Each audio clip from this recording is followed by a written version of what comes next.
us to order at 6:30 p.m. on January 12th. And Chip, will you honor us with the rules of procedure? I will. Vermont's Open Meeting Law 1 VSA 312H requires that the public be given an opportunity to comment on matters before the board, subject to reasonable rules of order. The Select Board takes comment during each agenda item, giving everyone a chance to be heard as decisions are considered. Time limits will be in place to help manage the discussion, and comments should stick to the item on the floor. There you go. Abbreviated version. How's that? That's right. That's great, Chip. Stick to the items on the floor. Stick to the items on the floor. That's right. Don't slip. Yes. Don't start going on the floor. That's right. No tangents. No. Thank you so very much. Do we have any changes to the agenda order? No. Okay. And public comments? Okay. Here in the room, any public comments? No? And you out there in Cyberland? Okay, then we'll move right on to the approval of the minutes of the regular meeting of 12/8/25. And I will move that we accept the draft minutes as corrected. Thank you very much. Is there any discussion? Good job. Yes. I'm just going to say I was impressed with these minutes. Yes, and I corrected a few things just to put the icing on the cake. So, Tara, how do you vote on the minutes? Aye. Okay, Chip? Aye. Mike? Aye. And Sheila? Aye. Then I say aye. So we have accepted the minutes. Okay, so now we're moving on to finances. And Tara, I'm counting on you for the warrants. Yep. I would like to move to accept the warrants as written. Payroll week 12/14/25, $8,769.09. Payroll week 12/21/25, $8,242.44. Payroll week 12/26/25, $502.67. Payroll week 12/28/25, $8,009.69. Payroll week 1/4/26, $8,251.35. Payroll week 1/11/26, $8,726.07. Expense warrant number 2612 for $28,679.48. Expense warrant 2613, $34,581.79. Expense warrant number 2613A, $14,847.87, for a total of $120,610.45. Thank you so much, Tara. Is there a second? A second. Okay, is there any discussion? Yes. Bear with me. There it is. Okay. So this is broken up because we had a little time off for the holidays. So it's broken up. We have some Decembers and we have some recents. So the most recent, we paid Cargill, which is salt, $8,570.35. We paid DJ's Truck Service and Repair, $510.96 for repairs to the 2016 and 2017 International trucks. Roberts Energy is $2,406.76 for diesel fuel. We have our VEMR's, which is quarterly, $5,036.24. Vermont Department of Taxes, our withholding, state taxes, are $1,243.42. Northeast Municipal was $2,708, and that was repairs to the 2020 Ford F-550 one-ton and 2024 Cat Grader.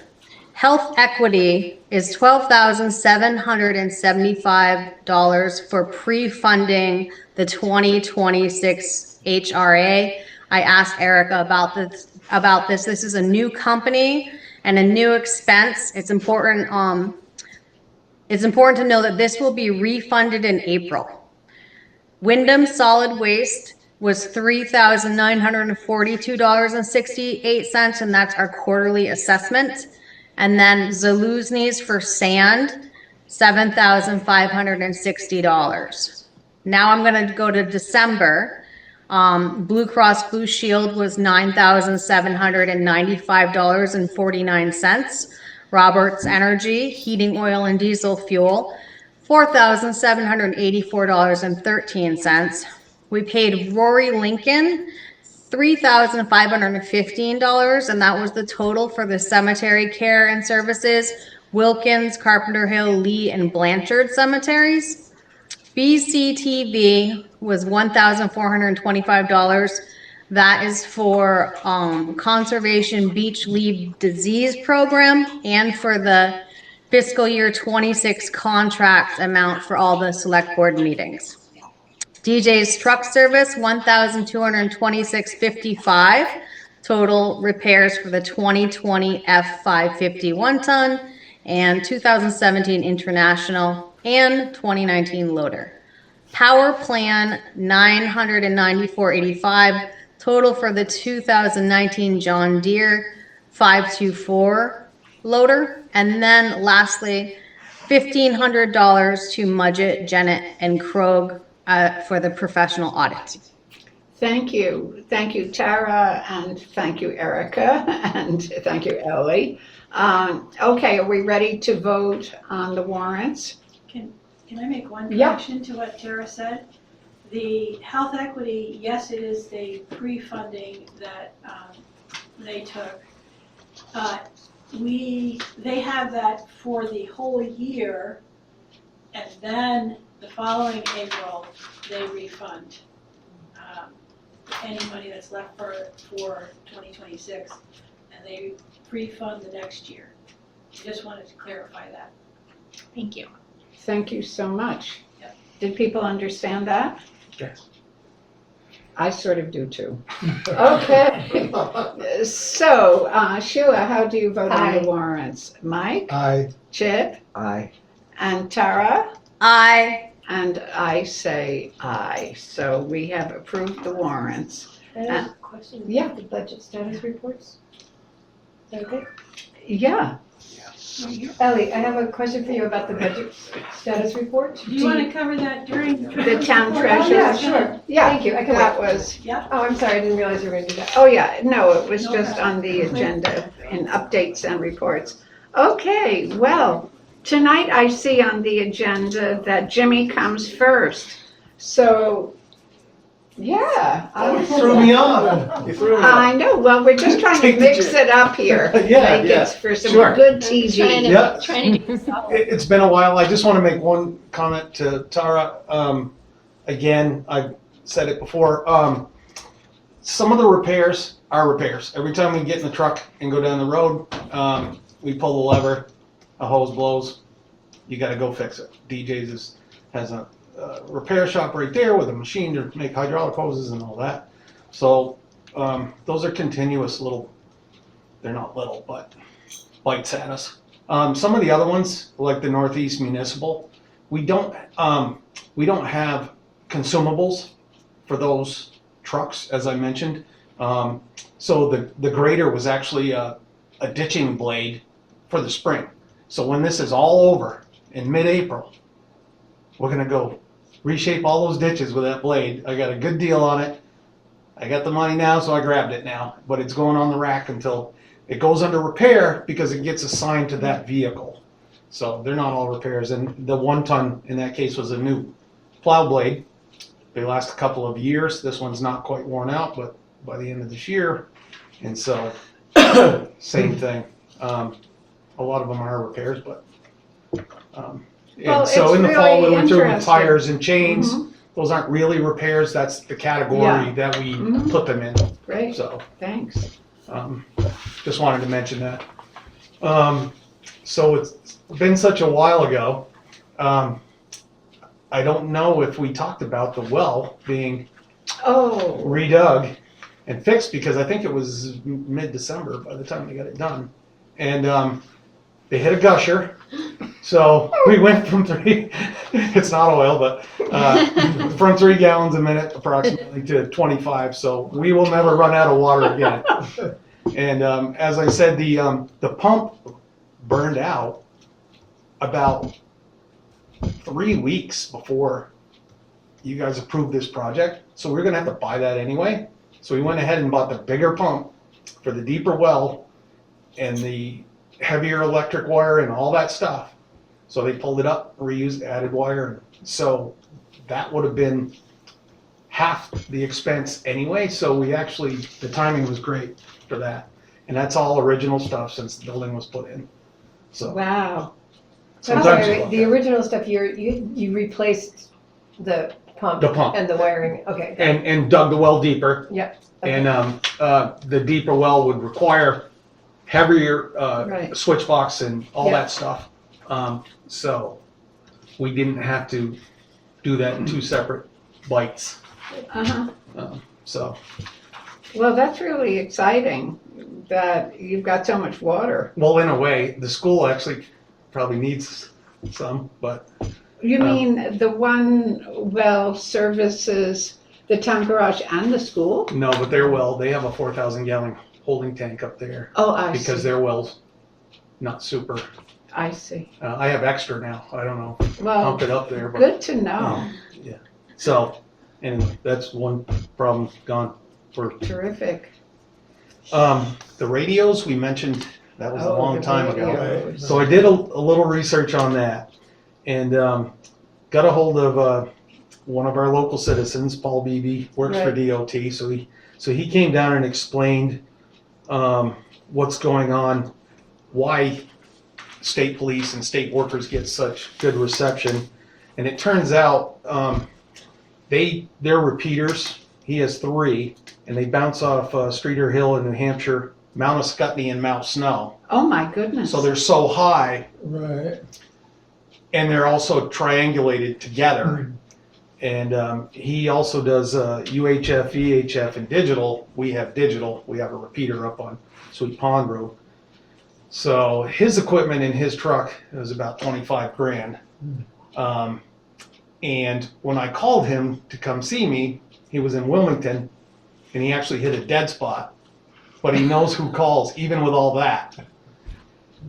So it turns out that geography, right here on Bennett Road, if I hit the digital, it gives you a weird sound. That means it didn't hit the repeater. So geography, even for them, it's just, they're so high, Mm. they catch a lot more. So as far as us, that would mean you would need more repeaters, basically. Maybe one on the top of East Mountain and all that, and I don't know. This is preliminary if we want to go down that road, but geography is geography even for Yeah. them.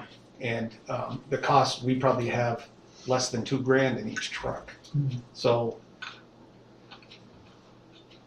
preliminary findings, I don't know if we're gonna go, down that kind of road, but I still was gonna talk to the state radio people and see if there's some way we could get tied into their Right. repeaters, because, so apparently the higher you go, if you Right. catch the signal. So right now, since R&R came this fall and like rebooted our repeater, we are now getting better reception than we have since they put it in. But I figured out we get mountain to mountain, East Mountain to the top of Stage Road. We'll get Stage Road to the river, but we don't get valley to valley. So we don't get Route 5 to the Hollow Road. We don't get the Hollow Road to the River Road. But it is better than. And Veranda mentioned, because we had a new employee complete his 90-day review, and he was nervous about Yeah. not having Right. connection, either cell phone or radio. And Veranda's initial thing was, well, maybe he needs to meet some people and be able to knock on a door. Well, with the findings I have, I'm like, actually, Danny rode me around my first winter and said, 24/7, you can knock on that door. Uh-huh. And we rode around town showing me the roads and pointed out, so that won't help emergency management, No. but it may help the town, there may be that kind of community effort. Bob's meeting more people every day, so Yeah. there's certain people on certain roads that you can, and they know it, they've told Yes, us of any course. time of day or night. Uh-huh. Yeah. so- Sure. Did you want to say something? You looked as I if have a you question, that's Yeah. whatever. Yeah, I'm sorry. No.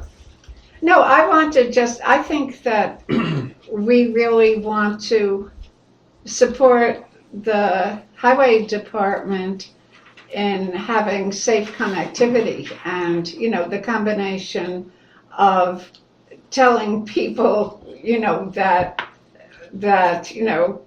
to answer the door if it's the road crew, that's a small part of it. But, if we can figure out ways to solve the problem, I think it's our responsibility to keep our highway department safe. Right, and my initial thing was geography Is and losing, destiny. in losing, the state police basically Yeah. equal responsibilities. On his call down from Wilmington to here, told me that we're just in a rough spot. New Hampshire and Vermont, the phone everybody's told me that cell phone and all that, we're two of the Yeah. roughest states in the country, so. So my question relates to coordinating what you found with the emergency management team and the Right. fire department, because there's Right. all that stuff going on together. Have you, I have Dan not, Engel no, talked about this? I have not, Because I know it's a big issue with how the But emergency volunteer, right, and I How plan managers to, work. and that geography, the fire department's talked Yeah. about another We- repeater, yeah. and that would make sense, and, Yeah. instead of Mount Snow and Ascutney and that, Yeah. maybe more, but obviously that's gonna add right, to the cost of progress. Yeah. So, it may take several repeaters higher, but, I'd still like to talk to the state lady, cause I don't know if there's a way a town can tie in. I don't have that much info, to be honest with I you. just know that, Ellie, you can help me here. Dan and the Daniel Guilford and- Volunteer Fire Department are working Yes. to make sure that everybody can communicate. Yes, And that the radio systems are linked at least, right?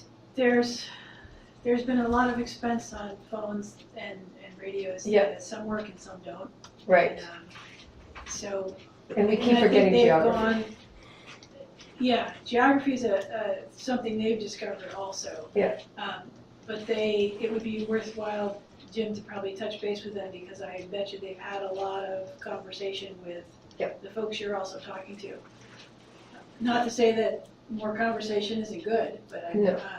oh yeah, it's Just definitely, doing it together, I think, is really productive for the whole town. Yeah, and if there is, maybe emergency management could be another funding stream that could help to support both the highway department and the emergency management volunteers. yeah, so we have met several times, the three of us, and it basically went like this, what are you gonna do to fix the rough spots we have? And my response was, I was waiting for you to, and then I'll copy.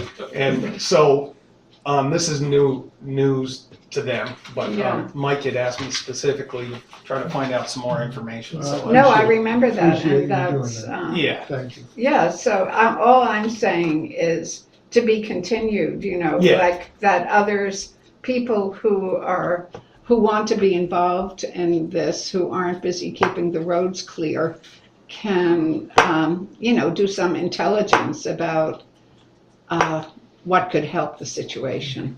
Other than what Bob mentioned to us in our conversation, Mhm. are other people on your crew expressing concern? About being stranded, you mean? Yeah, about this communication issue. I mean, is it something that's really like gonna bubble up here and become a No, major because issue for us? it's been this way. Okay. And like I said, it's better now than it has been. If you just know that your limitations, you got to get to a high spot. Right, Sometimes we lose each other for an hour. And then, so we're always looking for each other. Like if time goes by and I don't hear from them, I call the other guys, even if I can't talk to all Yeah. of them, has somebody heard from Bob in the last, otherwise I'll go look for them. And so that somebody's not sitting out there. mhm, And it's just been a way of life for me, so I don't even All think right. about it. All right. Yeah. Steve is. Yep. do you have I just anything? want to add that Mike Kachuk is the communication person for the radios between the fire department and the EMC group, so. That's the third member of, Oh, yeah. okay, so that's, Dan and I and him have chatted Okay. several all right. times.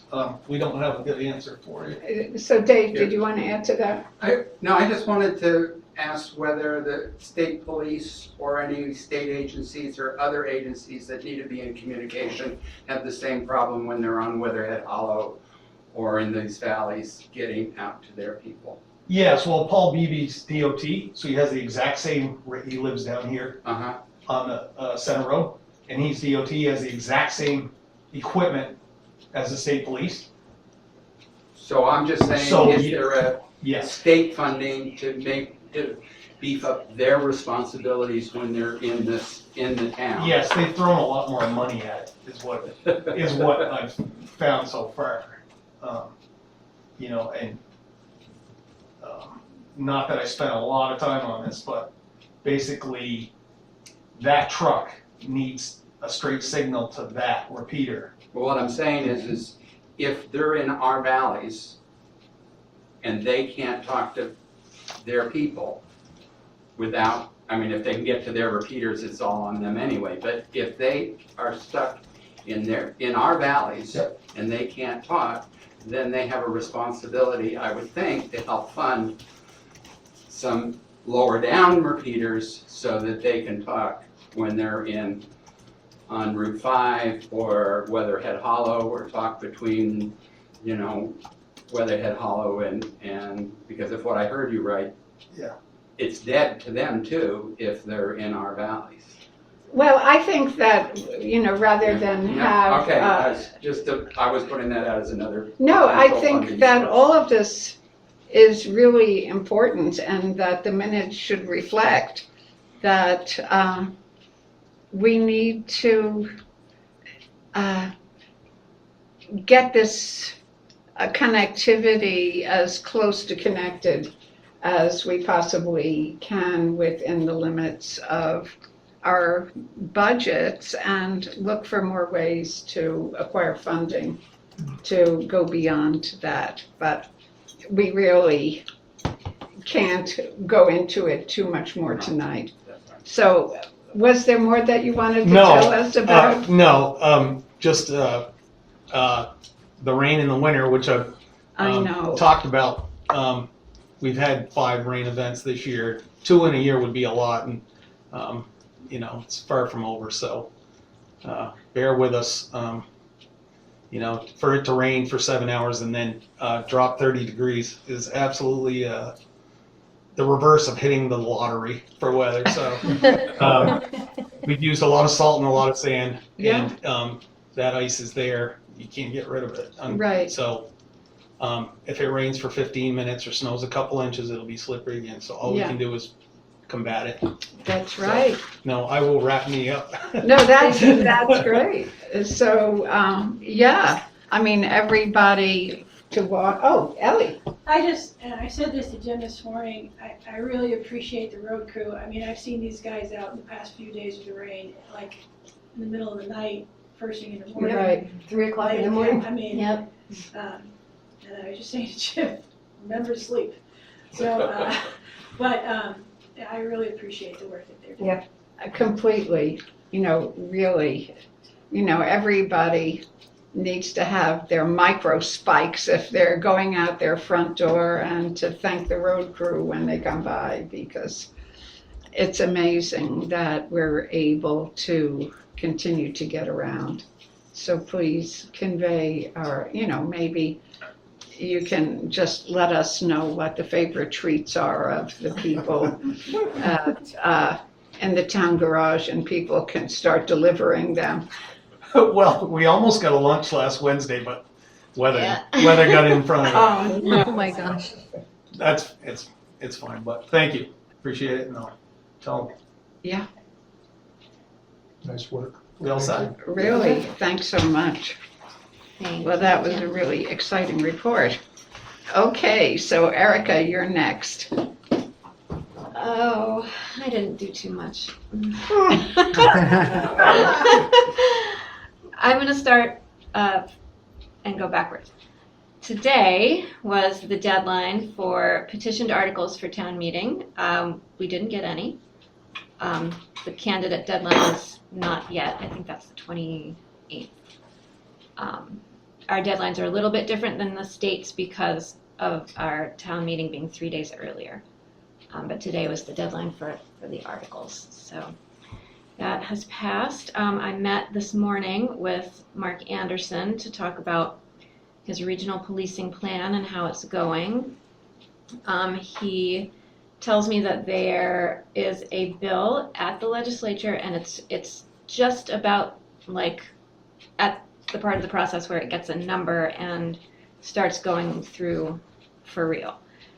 He estimates that process is going to involve a lot of changes and edits and lawyers, and but estimation that will be ready, to go live in 2028. So to be voted on at town meeting in 2028. Speaking of town meeting, along with that goes the town report. We've had a real group effort to get the report together. Everybody in the town office is working, and all 3 auditors are working really diligently to get all the reports that we need and everything organized and proofread, and everybody's doing a great job.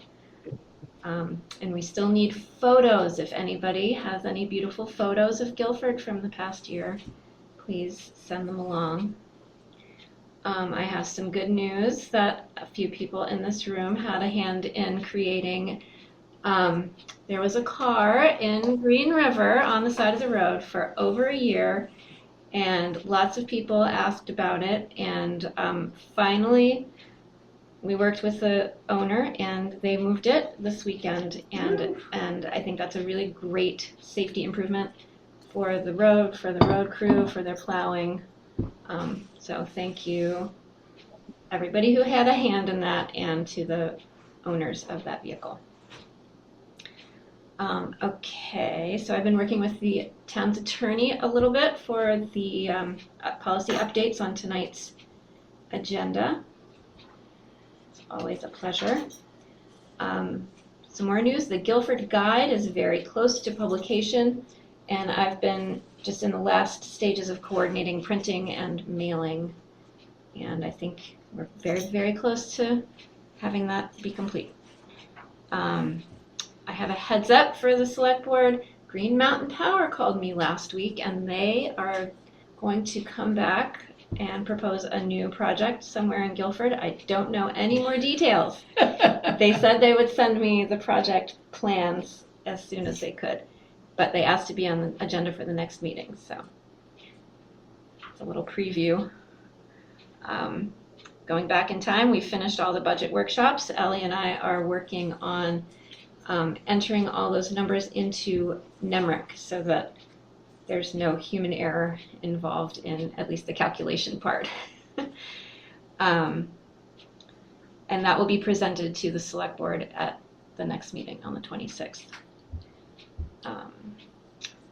I want to remind everybody that Wyndham Solid Waste is continuing their compost project over at the school. Now is the time for participants to start paying. There's info at the compost station and at the town office if you're interested. I think it's a great program because I don't want to fill my car with food waste and take it all the way to Brattleboro. And Ellie and I finished the Vermont Local Government Institute. It was a great experience, and our cohort continues to be in touch. I'm still in touch with several of the people, so it's been a really, really educational process and really great connections made, so. Could I just ask a quick question about that? Yeah.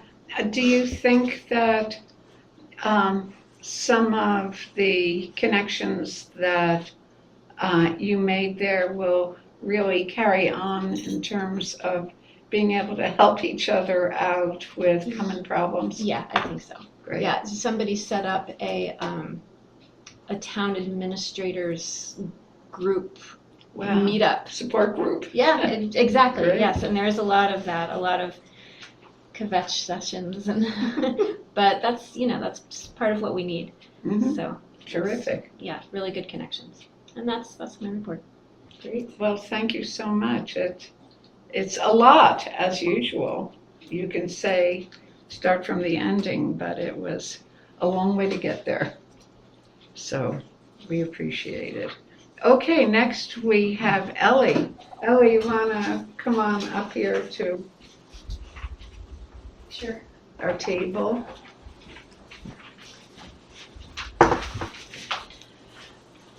Okay. So I can say a little bit about what I've been doing.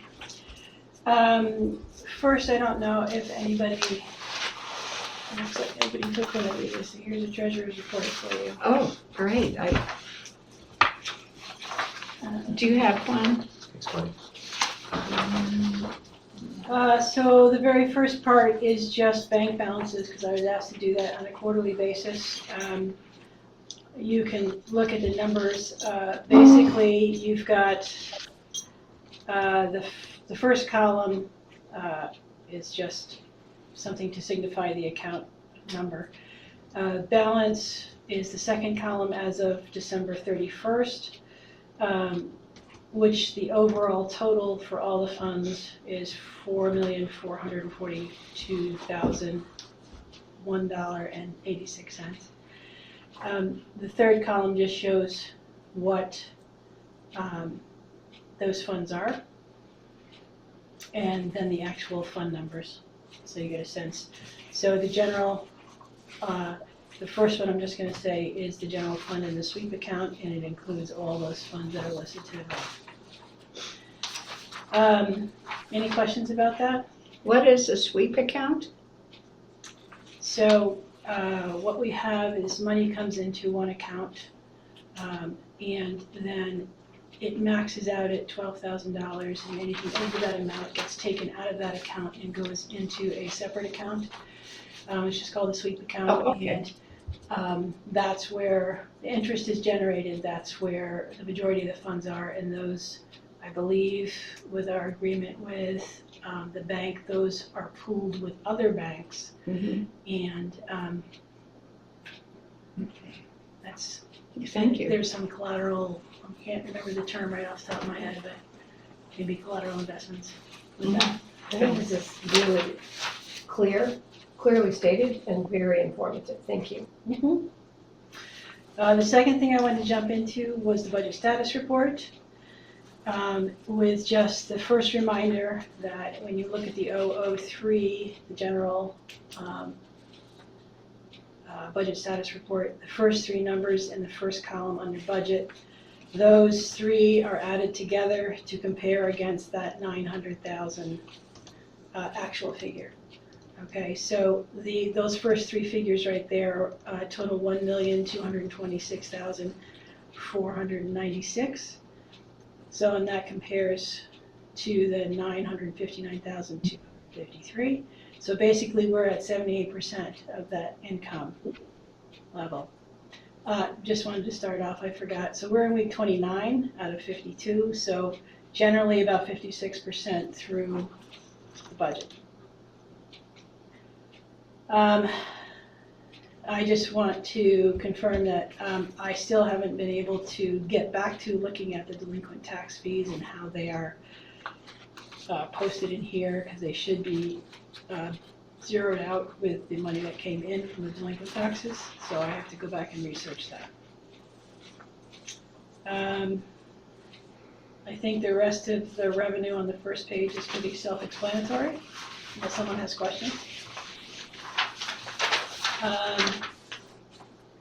Sorry, I have one quick question. So you said we've received about 78% We're looking up at the top of the here. budgeted amount? Yeah. Of the proposed, of what we thought we would get for revenue, 78%? No, I'm just, this figure only, these three lines together. Yeah. As compared to that Yes. number. Okay, so that is 78% of that. Are Does that we, make sense? right, so but if we're looking at all the revenues before you go to. All the revenues, I should have figured out that number, the 80%. No, that's not is even my correct. question. I was like, so we're at 78% of revenues collected, more or less. And I see that we've gotten 94% of our state funds Where are you? on the budget status report. State funds. So current use and payment in lieu of taxes Oh, down programs. there, yeah. Yeah, so I'm just wondering are we looking at more or less an approximate, are we expecting that we will generate a lot more revenue or not this year? A lot more revenue. Yeah, this is we've basically received the major revenue. Well, as we know, from- delinquent taxes don't go against this year. Yeah, We should be getting at least $9,000 to $10,000 a month from that. mhm, I do know we should expect relatively soon at least one estate to be settled, which will probably bring in $70,000 at least. Mhm. So, okay, I'm curious. yeah. So I don't know exactly, I'm but just, that's why roughly, 'cause we're at half. trying to keep track of this more closely. Yep. On the second page, I just want to point out that the interest to date is at 33,000 plus for the account. While I was reviewing the budget status report, I was looking at the FICA Medi line item, which is down under Select Board. What you're looking at is the revised version, but I did notice that there seemed to be higher amount of FICA and Medi under Select Board and less under Highway. Mhm. And it turned out to be a posting error, so I was glad I saw that and corrected it, so, Yep. it said, it'll, going forward, it'll be correct. Okay. Overall, Select Board spending is, not even at 50% at Yeah. this point.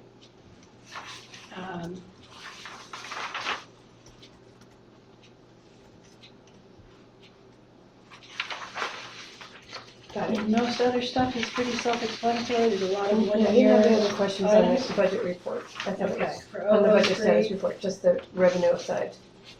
For the highway, again, the FICA Medi was corrected, and the overall expenses, in the section that says highway expenses is about 31%. Yep. If we go to the final line of the highway, we're generally at 56% of the annual budget at this point. Mhm. So I think it's looking good. Yep. Any questions on that? Could you take one from the audience? Sure. Um, Can I, Select Board? Yeah, sure. Is the 78% of revenue a typical figure for this time? These are things that somebody pays, instead of paying monthly, they pay all 12 months or something. So that's why the 78% of revenue is in, and only 31% of highway, and only 49% of general or something else. So is it typical to have? I don't know if I know the answer to that. Okay. So I think what's important is to get some kind of, when you have a 78% of revenue in, some kind of projected expense for the rest of the year to go against it. So we get 78% of our in, we've spent 49% of our We know we've spent 49% up to this point, or 31%, and it looks like we'll have another XYZ for the following 6 months. So is that possible to just sort of, not tonight, but I mean. Not right at this moment, No, but no, no, I don't mean tonight. generally, if I look at the expenses for, just the expenses, which one am I looking at? I'm looking at 003. The expenses are at about 50, also about 56% overall.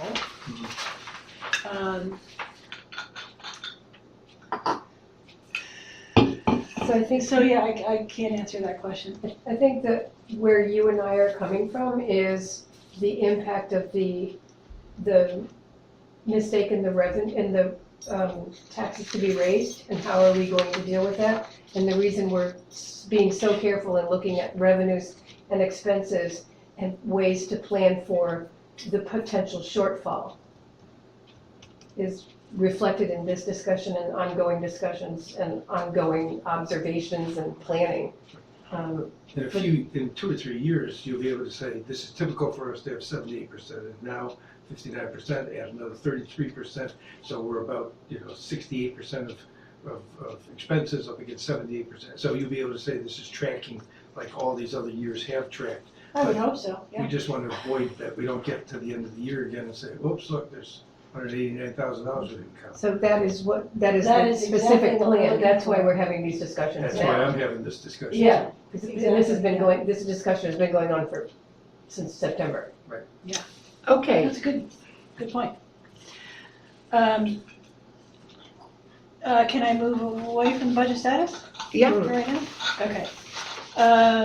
Calendar year end. So on Thursday, the 6th, which was last Thursday, Darlene from Nemrick came and did an on-site work with me, helping me to close the calendar year end, do the payroll reconciliation for Beamer state and federal taxes, and do the online W-2s, 1099s with the IRS. All that took about 4 hours, and it was so worth having her there to make sure that we looked at everything that needed to be looked at, and were able to go through the online process and upload all the reports that we needed to upload. So I'm very appreciative of Darlene coming in. In terms of delinquent tax, instead of giving you a big printout with the delinquent tax report, I decided to just provide a summary of the information. So as of January 9th, we have 56 delinquent taxpayers with balances due for 2025 taxes totaling $214,000, I'm going to just round these numbers, $214,040. 26 of those delinquent taxpayers also have balances from 2024, totaling $93,870. 12 also have balances from 2023, totaling $44,192.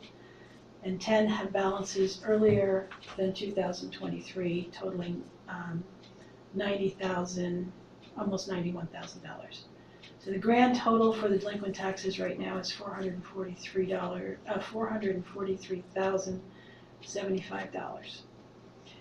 Out of the 56 delinquencies, 16 taxpayers have agreements in place and are making payments. These payments should bring in $9,070 a month. Some of them need to be revised, need to have revised agreements because now they've also added their 25 taxes that are delinquent. 40 of the delinquent 56 are without an agreement. So that's one of the things I'll be working on next, is not only do they get delinquent tax notices every month, but I will again start trying to contact folks and get them to sign agreements. And just a general reminder that tax payments, delinquent tax payments are due by the 25th of each month in order to be considered on time. Consistent and timely payments are necessary components to avoiding a tax sale. Go ahead. Go ahead. $443,000 Yes. of delinquent taxes. If we had those taxes, we would not be at 78% of revenues. I mean, this responsibility for the revenue shortfall lies in part with people who don't pay their taxes, but still get the benefits of town services. I could say more about all that, Yeah. but I'm not gonna go there right now.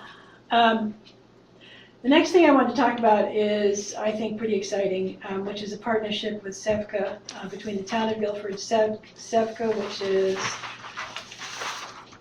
Southeastern Vermont Community Action, and VITA, which is Vermont Income Tax Assistance, and BVCC. So I spoke with Emily Strasser from SEVCA and VITA, and they are going to be providing 2 workshops regarding homestead forms, like how to fill them out, what they look like. They will actually even help you fill them out or do it for you if you give them information. But they're going to come to the town office on January 20th and do 2 workshops to help people understand not only the homestead declaration, but renter's rebate and just generally tax forms. Then on February 13th, which is a Friday, they are offering individual time or appointments with folks who would like additional help, who want to have help getting their income tax done.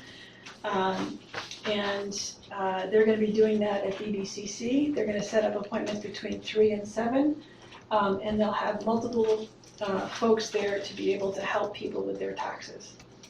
So in order to sign up for the appointment, folks need to check out the SEVCA website, or call Emily or call me and I'll give them the information. And I also heard they were doing an additional individual appointments on January 27th. That's more for many towns. So the event on February 13th is just for Guilford residents. So regardless, if you want help, it's there. People can call them and set up appointments, or they can come here on the 20th at the town office and just get more information. So I was pretty happy about having a hand in setting that up. And there's flyers out in the back on the chair if people want them, and there's some on the table also. It's such it's so satisfying to think that, they're one of the social services that we support, and this gift to the town, or this partnership with the town, is so exciting, and I hope that the people who need it will be able to sort of learn about it, remember it, and come, because it's really great. And again, they'll even do the forms, file the forms for you, show you how to do it online, show you how to check up on it to make sure that it's gone through, get onto the computer and check in with the state website. So I think it'll be a valuable service to many people. And thanks to your effort, Ellen, in getting this set up. Sure. I might. Really Did great. they approach you, or did you approach them, or?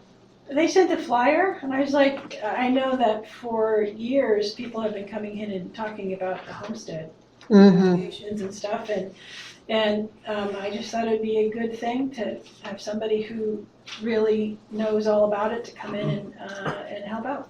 It's great. Almost done. Annual report, as Erica mentioned, we've been working on that. I still have quite a few to do. Somebody got my copy of my report. Does anybody have my notes on the back? No. Okay. Oh, maybe it's here. Here it is. So, quarterly reports, VMers, VTAX have been done, federal tax has been done, W-2s and 1099s were mailed out today or handed to some of you. Still have U.S. Census regarding delinquent taxes, Department of Labor quarterly report. The review of all the contracts that we have is also something that's coming up. Also wanted to note the next Algiers Fire District meeting is Wednesday of this week at 6 o'clock here at the town office. Erica and I had a good conversation this morning with Dan Tyler of Brattleboro Department of Public Works regarding the water line maintenance and water rates, and those are things that will be coming up at a future select board meeting. And the big project this past week has been working on what is qualified overtime that can be deducted from income taxes for those who have qualified overtime. So for the folks that do, in the W-2 that was sent out today, there is an explanation of what the qualified overtime is and a report printed out from our payroll system about what your qualified overtime is. So I think I've talked long enough. Really impressive. Really impressive, Ellie. Nice job. Dave, Really. Miranda, Dave has a question. Oh. I just wanted to kudos for Ellie for bringing in the tax stuff. Actually was just talking to a volunteer, I think he's from Vita, that does these and has been doing it for 4 years, and he was just talking about how much training they go through and how much rigor that goes into the process and how much effort it takes, and he's a volunteer for him. So coincidentally, you know, I think it's a good program, and kudos to you for helping bring it to Guilford. I know. Yeah. I also have compliments about working with you from somebody who's involved in one of the delinquent tax issues in town and just said, you've been so very helpful. And No, it's good to hear. it's, well, and it's good to say it out in front of your neighbors, you know. Just a reminder that how you do these things matters so very much because it's all very stressful. There's enough stress in the world right now. Here you are. Yes, indeed. Okay. Well, thank you so much, Ellie. So now we get to hear from the Guilford Free Library trustees. Have we got some trustees here? Oh, there we have Here, Amber. And great, This is John here also. great, welcome. Yep, and we have Judith is here So I for support as well. So we've got two parts. I'm going to share a little bit about what's been happening in the library since the last time, and then the trustees are also going to be sharing what they've been working on. So is it okay if I share my screen? I have some pictures I'd love to show. I'm sure it's possible. Let's see, do I have to do something? Oh, yes, I can just allow.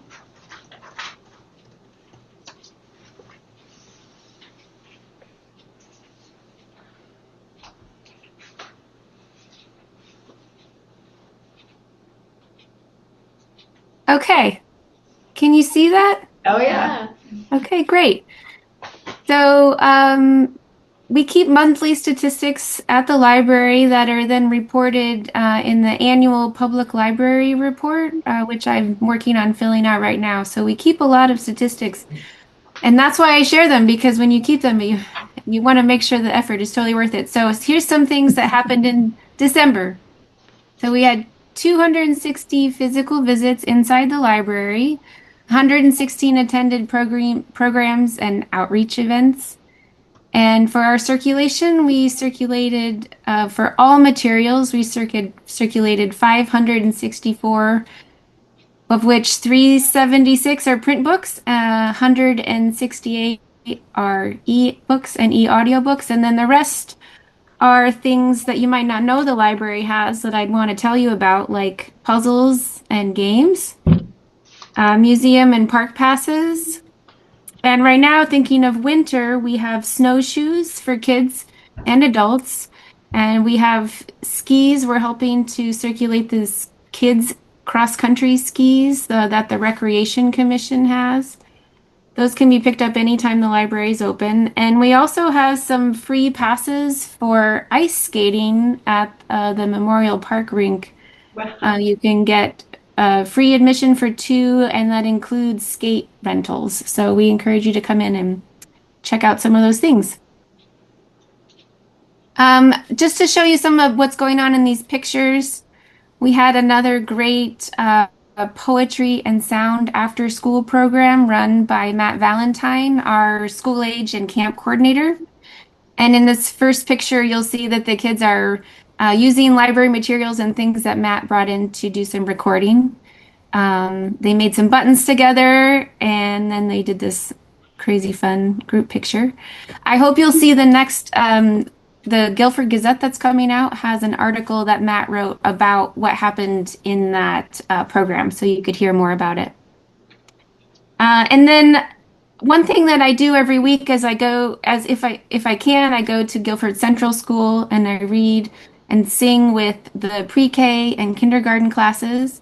And this picture here and the one below is we were lucky on October 31st that the kindergartners walked from the school to the library, and we got to sit together on our new big circle rugs and read several stories, more than I'd planned because they asked for more. They were so great. And we sang a lot of songs, and it was a really fun adventure for them. Turns out it's just kind of the perfect distance for them to have a nice adventure. And then a couple pictures of games. We have this community puzzle going on, and one that we finished recently was of sheep. And everyone's currently working on this one in the background of lots of different kinds of chickens. And then some puzzles and games that we have to check out. And then a happy library patron about to check out a book that he's very excited about. Then the other thing I wanted to show, let's see, did that change? Yes. I wanted to invite you all to our second annual Rapid Reviews, which is a 1-minute book review session. We have 5 folks, 2 kids and 2 adults from Guilford, that will be recommending about 6 to 8 books each. They'll get 1 minute to give you a recommendation, and they'll be timed. And we'll go through them as quickly as we can. It's super fun just to see what your friends and neighbors are reading and suggest for you to read. The books will all be available for library patrons to check out at the event, so you don't have to wait to get it. And I'm very thankful to say that our friends of the library are providing cookies for us to enjoy afterwards. So we hope to see you there. It's Saturday, February 7th from 2 to 3.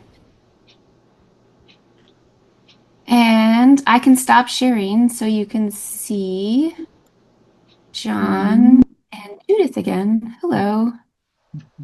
So I guess if anyone has questions at the end, they can offer them to us all, but I'll let John and Judith talk. Okay. Thank you for that. Yeah.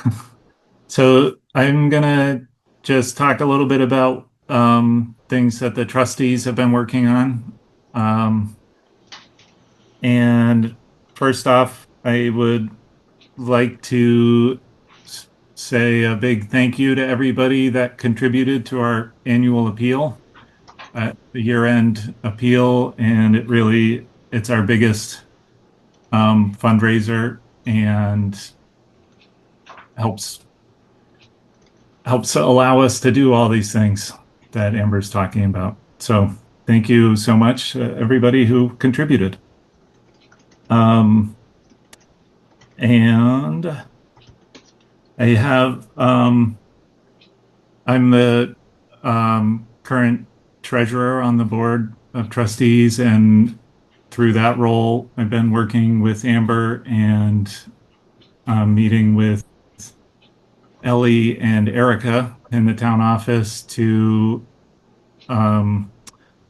work on setting up a new library fund that will track all of the library expenses in one place, which should help provide clarity around everything library related, to just have it all be in one place. And so it will be a fund, hopefully like somewhat similar to funds for the for other commissions like the Planning Commission or Conservation Commission or so on, but it'll probably be a little bit more complex because we have a more complex financial situation. So I just wanted to give you a heads up about that. And as we get closer to creating that, we will be coming to the select board with more details. Thank you, John. We also, in our future planning, we do a 5-year strategic plan, and the current one that we are operating under goes through 2026. And so throughout this year, we will be working on creating the next 5-year plan. And so that's a big project for the trustees for this year that we'll be starting on, I believe, even starting to talk about at our next meeting. So, and that just helps us map out 5 years of planning around the building and around programming and not like what kinds of programs exactly, but just trying to set goals for how we want the library to serve the community. So we had another library patron survey that we did in December. And so we have information from that, from feedback from people, and we're always open to more feedback. So if anybody wants to ever reach out and let us know what they would like the library to do for them or for other people in the community, we'd love to hear about that. And then we try to incorporate that into our planning. And then we create the strategic plan to try to keep ourselves on track, basically. And so that throughout the 5 years, we can refer back to it to say, are we meeting our goals or not? And we make adjustments as we go. And then every 5 years, we do a wholesale new plan. Great. And a major part of that plan will be, and part of our current one that we're still working on is and you've heard this before, our ADA issues that we have here, accessibility issues at the library. And so there are a few smaller projects that are going to probably be worked on in a near-term sense, and then there are like longer-term, bigger projects that we're looking at. So those are just some of the things that the trustees have been discussing or will be discussing, and just give you a window into our life, I guess. Okay, thanks, John. Okay. We're open to any questions if you want, or. Okay. Judith, did you have anything you wanted to add? Just my appreciation for the town and the generosity, financial and in terms of time. It's very special. Yep. Well, that's great. I think the library is very dear to us. Does anybody have any questions for the library delegation? No, it's well done. Steve, will the 5-year plan be public? Are there copies of it that people can pick up? Did you hear what what Steve said? Will the plan be public? Yes. Yeah, it's part of our, yes, if you stopped by the library, you could get a copy of the plan. Yeah. Yeah, and it'll be discussed in our regular trustee meetings, which are all public meetings, and we post the minutes from them. So what we're discussing will all be part of the public record. Okay. Any other questions? Okay. Well, thank you so much for sharing your report with us, and we all look forward to seeing how things unfold beyond what we already know. So great to see you. Great. Thank you, Great. everyone. Thanks. Okay. Thank you. Thank you. Okay, so now we're moving on to new business, and we have the 2026 highway mileage certificate. And this is something that we vote on every year. You'll remember that there was a micro adjustment to the length of road Yep. that we have. Did you want to detail that, Erica, before we put forward the motion? Sure. So every year, the select board approves the certificate of highway mileage and tells V-Trans if there are any changes. Typically, they do know about it, but sometimes they don't. We have to let them know via this form, and that's tied to our state aid to highways. So the length of our different types of roads depends on the funding that we get from the state. They send quarterly funding to class 2 and 3 roads, of which we have 77.433 miles.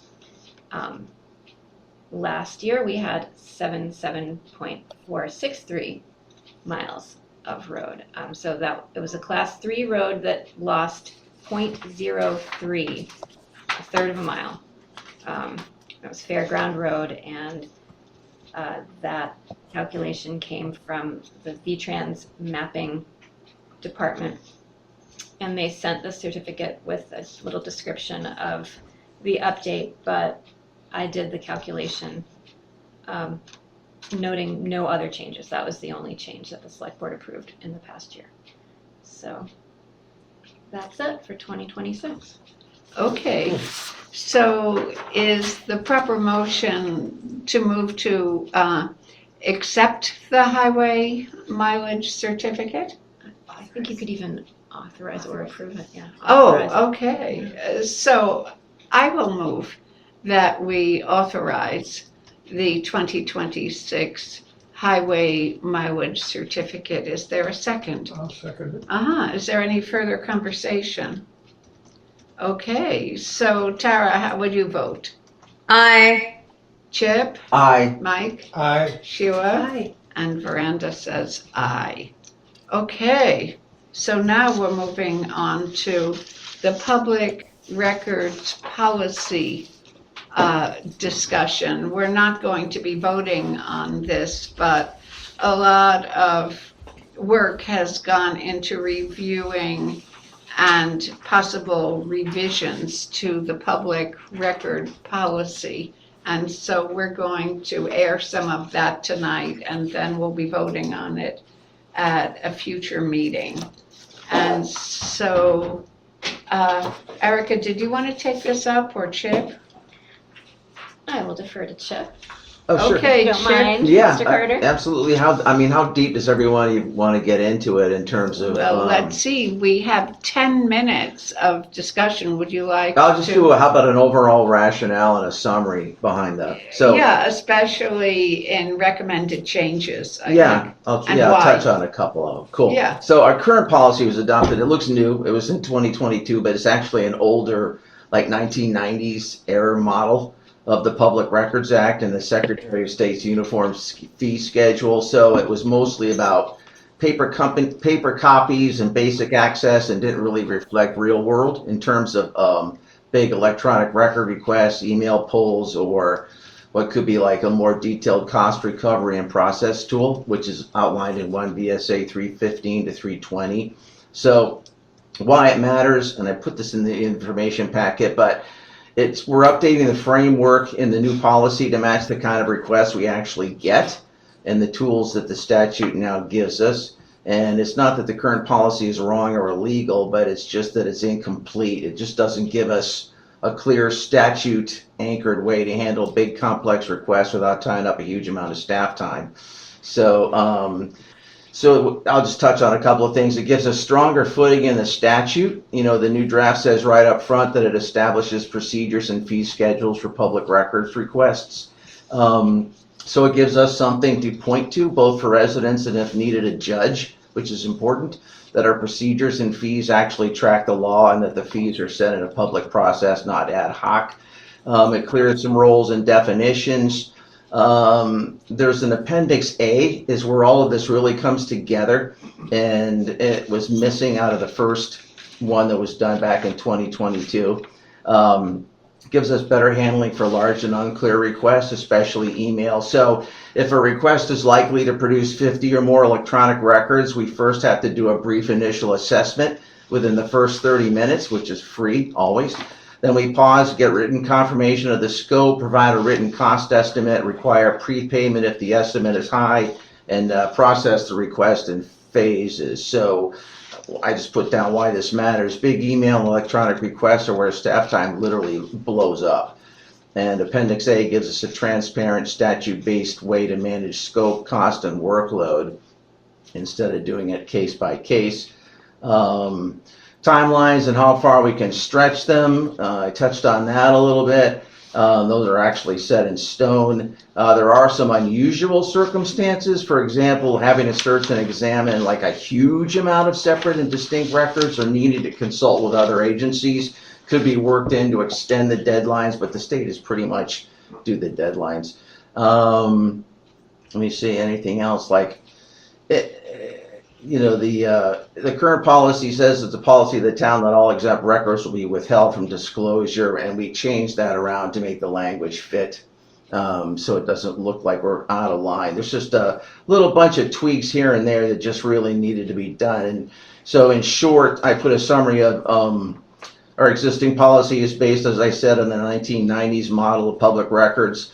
Doesn't give us the modern statute-aligned procedures that we need, staff time recovery and defensible timelines, exemptions and appeals, and it's all under 1 VSA 315 to 320, so this new draft completely fixes that. So, yeah. Deep breath. Deep breath. Okay, so we have some questions here, Mike. Sure.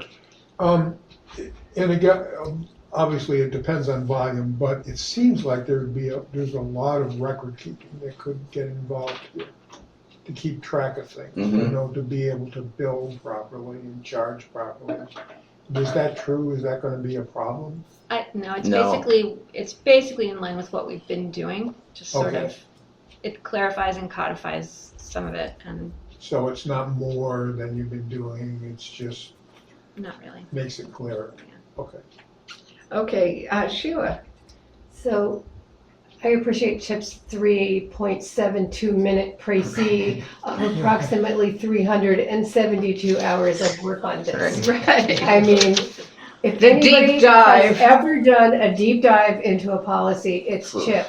And I am blown away by watching this grow, develop. You think about it through this whole 6 weeks now? It's been a while, yeah. Just Erica was instrumental, and Kristen, and so you as well, everybody here, so it was nice. But you did the heavy lifting. Oh, thanks. And so I have a couple general comments and then a couple specific questions. So, I mean, I already said exemplary research and compilation. And it's complex, ever-changing targets here. So it's not like people just ask for an email or something like that. It's like, Erica brought up once data mining as a good word. Getting, using the resources and pulling staff away from their jobs. I think that this reworking of this description provides clarity of purpose and process, and it also the effort to make clear to Guilford the burden of responding to some of the more onerous requests for public information, which limits staff availability, including the treasurer and the town clerk, for doing their normal day-to-day tasks. And I appreciated also the mandate in the policy to review this after a year, to see how it's working for us. Because I mean, that's something we try to do, Right. not necessarily on a formal basis all the time, but I think it's really important. I also note that we can't adopt this policy until after we have a public hearing on the fees, right? Is that correct? Correct, Correct. yes, I was gonna say that, yeah. Yeah, okay. Which can be done in a select board meeting, put it on the agenda as a public hearing. It doesn't have to be a separate public hearing. So, just to clarify about that, the public hearing would be before or after an official meeting, or we could have an intermission? No, we could do it during the meeting and Yeah. just have it on the agenda as a public meeting. Oh, get, I see. Public feedback, hearing, yeah, and then with open comment. vote. So is this different from, several years ago, it used to be we had to have a separately called, warned public hearing, close that out, and then have the select board meeting. So I don't know if this has changed, but that's how we used to have to do it. So I I will think we need to know that before look we, into that. I mean, it would be I've got it really here highly somewhere, I'll find efficient it. to put it into the meeting, but Mhm. we tried that I can't even remember what the situation was, and we had to do the public hearing here. Sure. Might have been a town plan or something like that, but, Um, Yeah. so I had about the wording of the policy itself, I had a couple questions. Where is this? So, under submission requirements. Wait, can I just answer your first question? Oh, yeah, Because sure. I had to do a laptop question. search. But so the meeting warning specifically mentions that the board will hold a public hearing on the proposed public records policy and fee schedule under 1 VSA 316E. So that's how we would work, you know. It's in the policy. I'm saying, does the Vermont statute allow us to have Yeah, a public yes, it hearing does. Yes. internal as an integrated part of the select board meeting? Yes, I think so. Yes. I've got that on there as it does. So. Okay. I'll check. I don't think it's, I mean, we don't need to answer that question now, we don't need to spend time, but it was just a small thing. Under 3A, submission requirements. So that's, there's no page numbers here, but, let's see what page. So page 2, or page 3, it says, a reasonably specific description of the records sought. And, I don't know if you can define reasonably, or if that Oh, yeah. term should be there. Yeah, good question. And I also note that in this same section, does anybody ever have to explain why they want the records, or do they just No. get them? No explain. Okay, Definitely not. that was interesting. And then a little bit further down under B, it says the town is not required to, point 4, answer interrogatories. Right. And the dictionary definition of is that that's a formal question or an inquiry. Unless you get into the legal definition of an interrogatory, which is something that you would be using in a deposition or you're required by the court to answer. In effect, this entire policy relates to a formal question or an inquiry. It's our response. So this is public records, public information is according to this definition, an interrogatory. So either we need to eliminate that or explain what it means. That's just, That was a Kristen thing, but Kristen didn't say anything about that. yeah. But I just- mean, we could put in what it means, but But you Right, don't, I understand why yeah, it should be included. yeah, I mean, we don't, so if you're going to use interrogatories as legally defined right, or right. in a legal context, then we need to say that in the policy. Yeah, I agree on that, yeah. And those were honestly, the only other thing that's not included in the cost estimate is if we do have to consult with our attorney, do we pass on the legal fees for advice on this? Is that possible? That is not a possibility that I have seen. Because we sometimes we have to consult. So I think we should Yeah. clarify That's that. a good That's question. a good one, yeah. Yeah. So I'll put that down. And I'm done. Interrogatory and legal fees. I wrote those on the notes are on the document. Oh, okay, good. I Check, won't even, so cool, I'll just go back and get it. Nice job, yeah. That's all. No, I mean, it just strikes me that back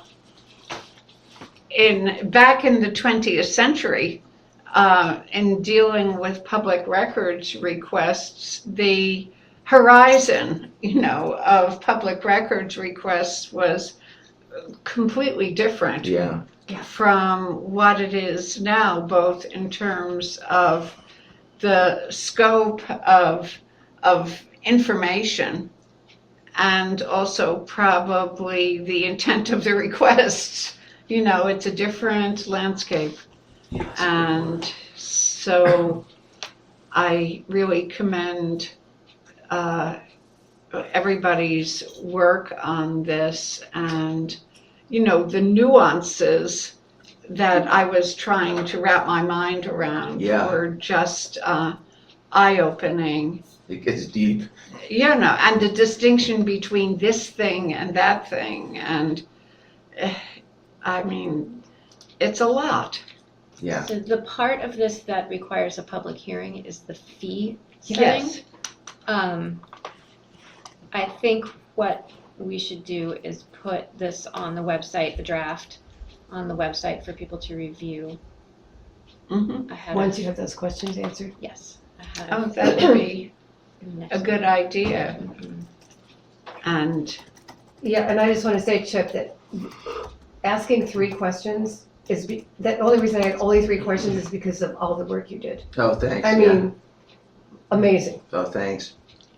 yeah, Yeah, nice job. Oh, there were thanks. other questions that I asked you by email that were Yes, also. good ones, actually, yeah. Well, I like mean, doing just- it, so, it just Well, puts we're me down. lucky, So, I do enjoy it. Well, stay at it. Okay. Steve's got a Okay. question.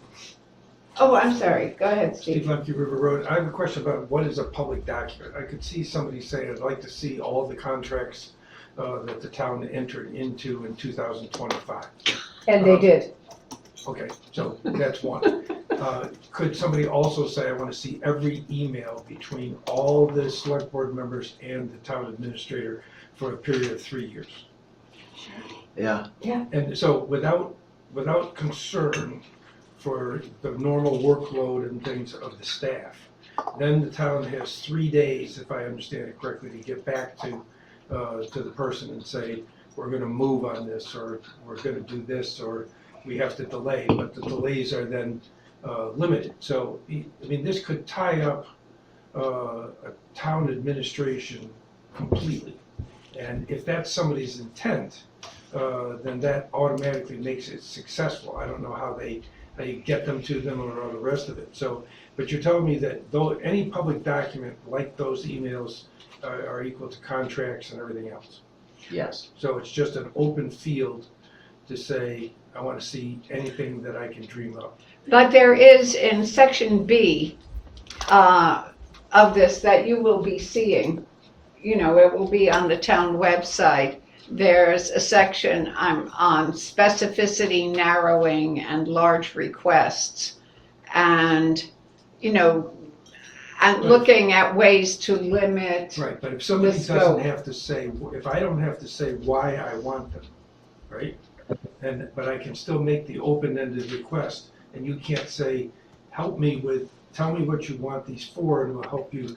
So if you can't do that, then it's an open-ended situation for somebody to just window shop without any motivation whatsoever other than to slow things down. Well, Yeah. you can, in the example of your every email between the select board and the town administrator for a number of years, that would be such a large request that I would figure out how many emails that was and then give it a cost estimate to the person. So, But cost is dollars, and so, but Yeah. time is, Right. as far as you guys are concerned, time is more important than dollars. If somebody says, I'll pay True. whatever the bill is, Yeah. you still have to, somebody still has to go and dig this stuff all up and find a way to provide it and have meetings or whatever with the individual who's making the request, right? And Ellie, go there's ahead. another piece of that. I have a question. Hang on, Tara. Wait, Sorry. That not everything is public, because there are some things that are not public that may be in an email back and forth, so you actually have to go and in that, in So you case, have to that redact things too. you have to read Okay. through all But those. again, all this just gets deeper and deeper and bigger with no control whatsoever unless you say, this is impossible for us to do, so sue us. Take us to Superior Court and we'll talk to a judge about it. Tara? Yeah, why can't there be a clause that states if this impedes the daily duties and functions of the staff, then it automatically reverts to the 10-day window? Because it's in there. We'll move it to 10 days if we have to do this extra stuff. But if staff can't do their daily functions, that automatically, puts them behind and creates a situation where our staff needs more time. Can I say something? Go ahead, please. This came up before, that, we need to find a balance between responding to people's requests and making sure that people have the opportunity to get the information they need. We don't want to dissuade people from asking questions where they need to know information. I mean, we want to hear from the public. We want to give them information, and we want to help. We learn a lot from the public and their comments. So for me, there's trying to find a balance of, what's going to work for everybody. And I know that's Right. wishful thinking, but I want people to be able to come into this office and ask us questions about things that they're concerned about, or, I don't want to be closing doors, but I also know how much we all are trying to get stuff done. Well, And there is a lot to get done. I don't think 10 days is unrealistic for a public records request that's that when they're asking for a lot of information. So you don't have to deliver the stuff within 10 days. You have to respond to the request within 10 days. Am I correct? I believe you do have to deliver. You have to deliver. Yeah. But you can, because But it's written You into can the policy. communicate with the requester Yeah, and work out a schedule. Like if it's too much, you can just say, yeah. I'm not denying anything, but I would like to do this on this date. Is that acceptable to you? So, Yeah. that to have a reasonable exchange, which we Erica, isn't it written right now 3 days? And then you have to do the research to see how long it's going to take, and then you can reply? Well, 3 days is the minimum per the statute, and if you think it's too voluminous or something like that, or if you're busy and you can't do it and you're short-staffed, you can just say, I want to claim the 10-day extension. And then isn't there also language in here about phasing in the response?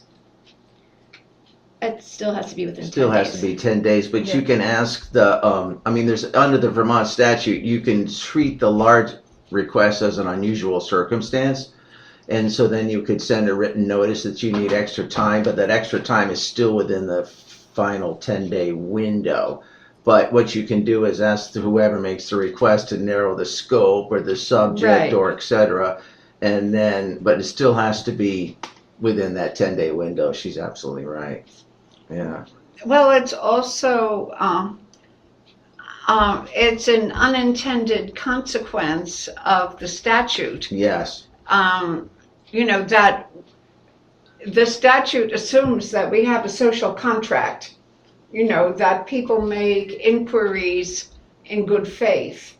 And, the word weaponizing is very popular in public discourse now, often used, I think, incorrectly. But I do feel as if the weaponizing of public records requests, the state statutes don't have any escape clause. to deal with that, and it would be something we would want to talk to our legislators about, Yeah, that, to talk to VLCT about, they should spearhead it. and because this is something we have faced, not in as great extremity as we could have to face, but it's still, how the temper of the times affects our town. This is a space where I see that, and that's why I bring it up. Yeah. I think Ellie's point is really valuable, that we Yes. want people to come in, we are transparent, we really try to explain things when people ask questions. I've never encountered a time when your door or Uriel's, nobody would answer, It's the occasionally onerous, burdensome request that takes so much time, and I think this policy will allow, and so often we don't even know why they're like, maybe you can figure out that it's data mining or something else, but often we don't know why the more onerous requests coming in. We just have to accede to those requests. We have to fulfill those requests. But this policy also makes it so that the town will I think it says report in the town report every year, how much time we spent. Yeah. Or the staff spent on filling these things, which means how much time did they not spend doing Working. their job. And that will allow the town as a whole to see the overall burden on staff. And I mean, I know that in the budget workshops, we talked about the possibility of hiring somebody to take It over could add a lot of these, time. to do the data mining Yeah. that people are asking for. We don't need to add somebody, ideally, we don't need to add somebody to the town budget. Right. But we also need people to understand what these requests, the impact of these requests. So. Perfect. Well, I think that that just putting together our thoughts about where we go from here, beyond this policy, what, I feel confident that we can come up with a good policy for the town. Yeah. I also feel as if we need to have a report back to VLCT, Yes. to our legislators about the scenario that exists around this, and I think that we can have that as an action to be taken, not immediate, but, within the next 6 months to get back to them, because we're not the only town Right. that's dealing with this. Along the lines though, could we have at least a statement in here that said something like, if the request is such that our existing staff cannot handle it within, whatever, the 10 days, that we will, and we may need to hire people to assist. Something that says we would have the right to do that, to charge for additional help. additional help outside of our normal staff. That at least puts some kind of a, let's say, damper on requests that might be unreasonable. Sort of touched on that where, in the appendix A where you're right, require payment if the estimate is high and process the request in phases. And then, you could do it, for example, 1 month of email at a time. So it doesn't, you could break it up into pieces and parts. So it's not just this flood tsunami of material. So I didn't specify, the actual, I didn't delineate the phases, but we just put that in just like that. Okay. Chip, don't you have in there that if it's excessive or voluminous, like Erica said, that they may be charged a rate to pay for staff? Yes. Oh, definitely. Yeah, yeah. Oh, yeah, absolutely. Yeah. So that is that, there's a piece there that says this is going to cost you money if it's going to take us 20 hours. Yes, it's Yes. in section for under A, staff time rates. Yeah. Okay, well, we have certainly had a robust conversation about this, and I'm hoping that we can incorporate these concerns into our hearing Be good. but thank you so much to everybody for Yeah, thanks, really Erica, and thinking Thanks, this Sheila through. and Kristen and you. No, and I mean, it's a everybody lot. jumped in on it. It was cool. My favorite description now, it's a lot. It's a lot.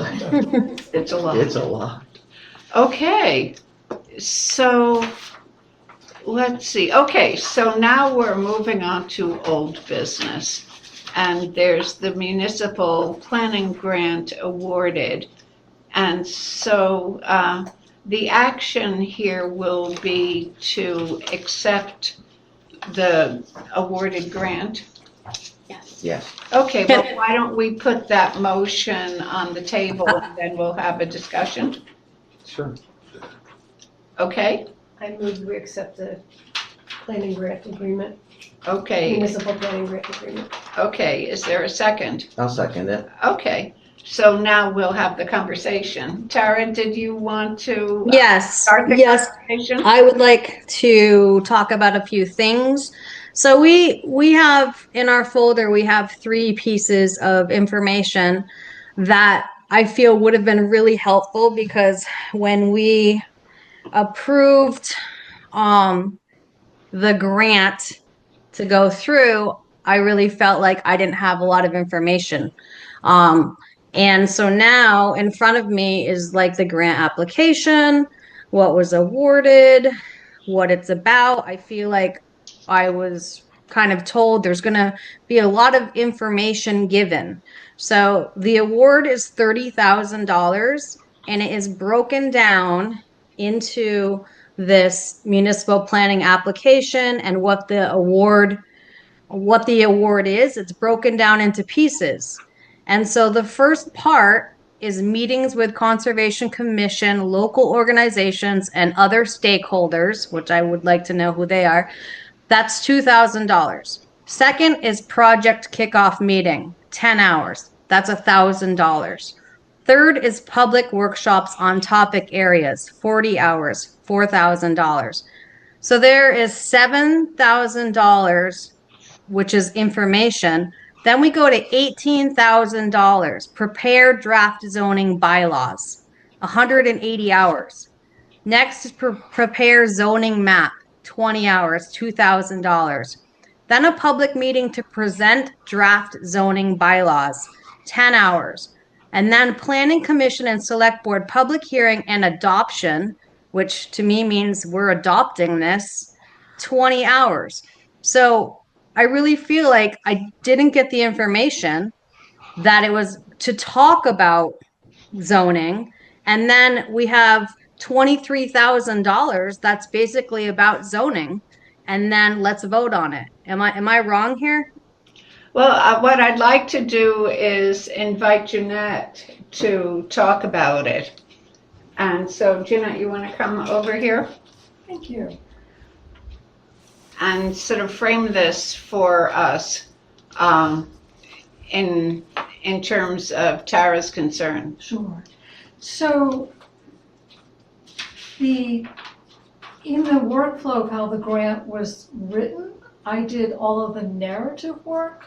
So everything you read about the 7 or 8 sections or questions, that was all what I wrote with consultation with Wyndham Regional Commission.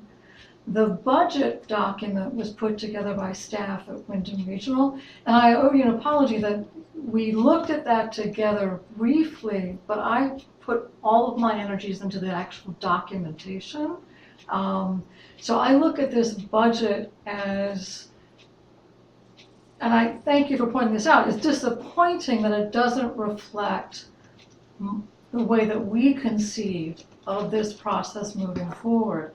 So this was put together by one individual at Wyndham Regional with filling in the blanks, basically trying to justify an overall budget.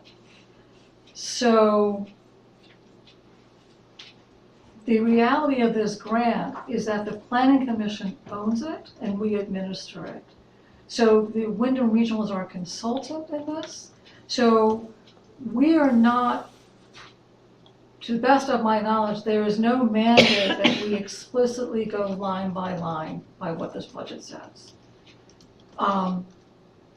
I have been in conversation with our Wyndham Regional consultant to say, let's get this process started. Let's map out a plan. They're still doing their allocation of resources for the next quarter or the next year. So I look at that budget and say, to me, that's kind of a placeholder for filling in the blanks, essentially. But how that is written does not reflect how I would foresee the process moving forward. Who's in charge? Planning Commission. Planning Commission, with Wyndham Regional as our consultant.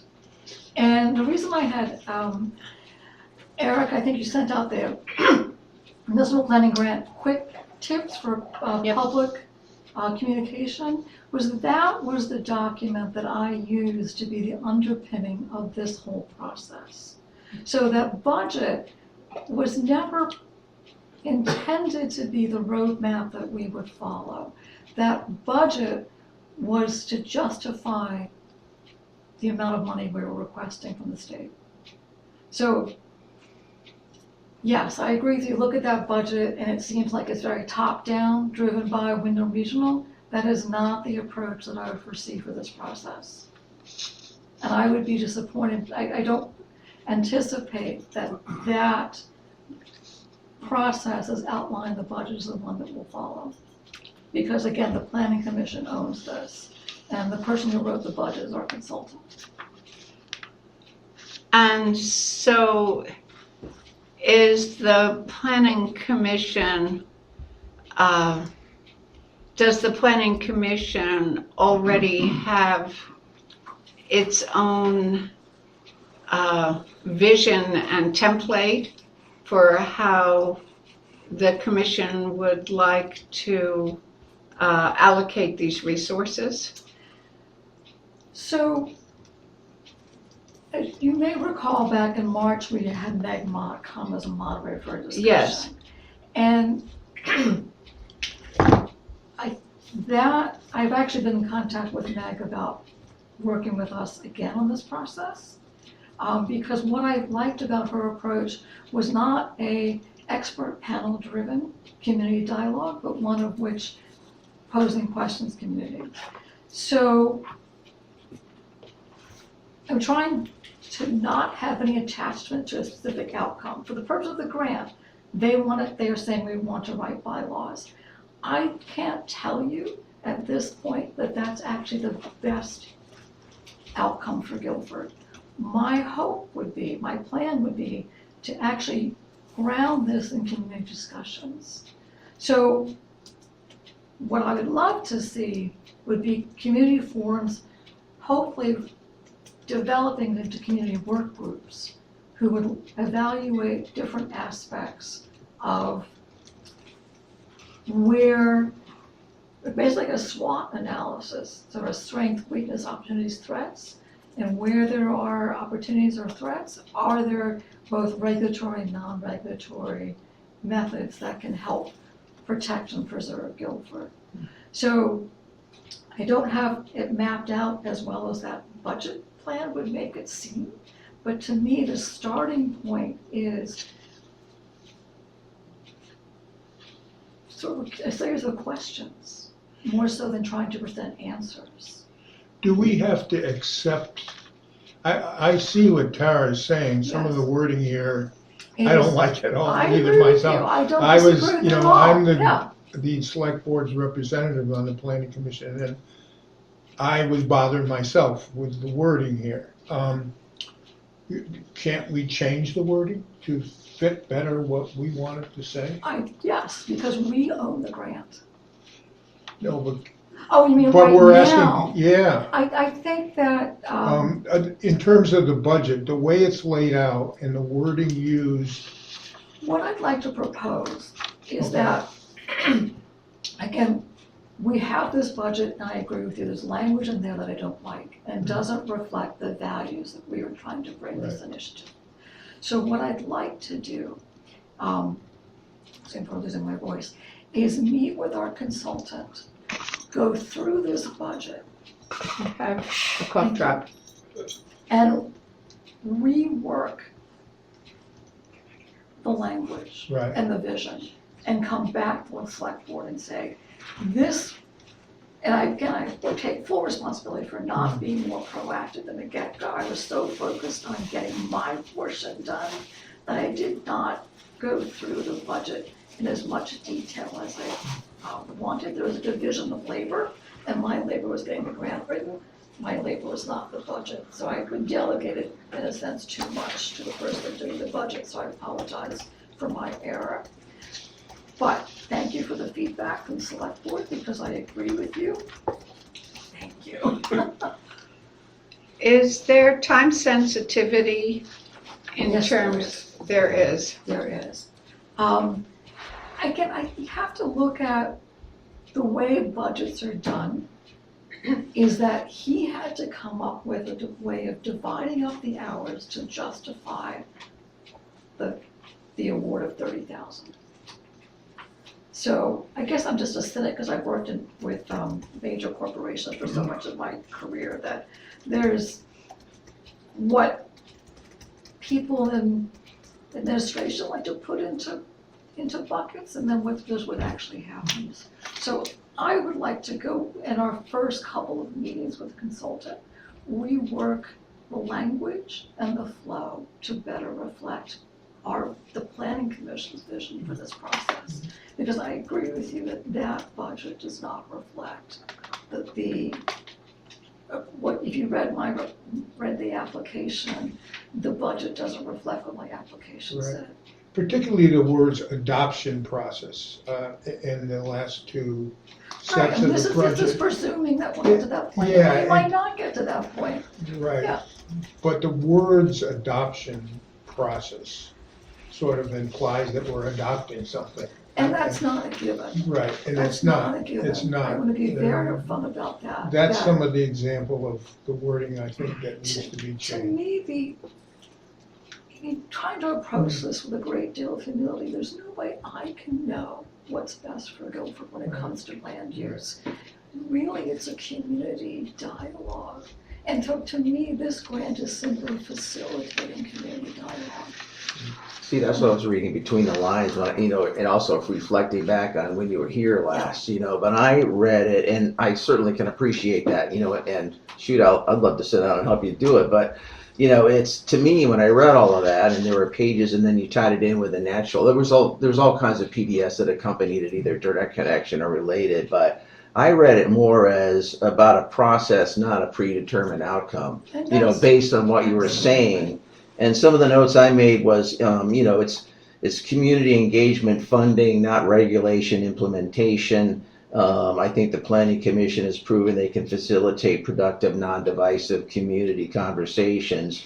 I saw you had what I thought was a smart outreach strategy, professional facilitation. Totally agree with Mike and Tara that, yeah, if you just looking at it at the surface level, I would love to see it rewritten, but you would sort of echo that in the first time you were sitting here, and you were saying some of the same things again that I found pivotal, is that you can't put a stamp on what Guilford does, but I would like to see it, if just from and Eric would know more because you do so much more with grants, but maybe just from a legalese standpoint, and I know there is a time stamp on it, sit down and just remove the word zoning. It's pretty easy, and then come up with something else, What is the timestamp? It says the award start date is 12/1/25 and the end is 12/31/27.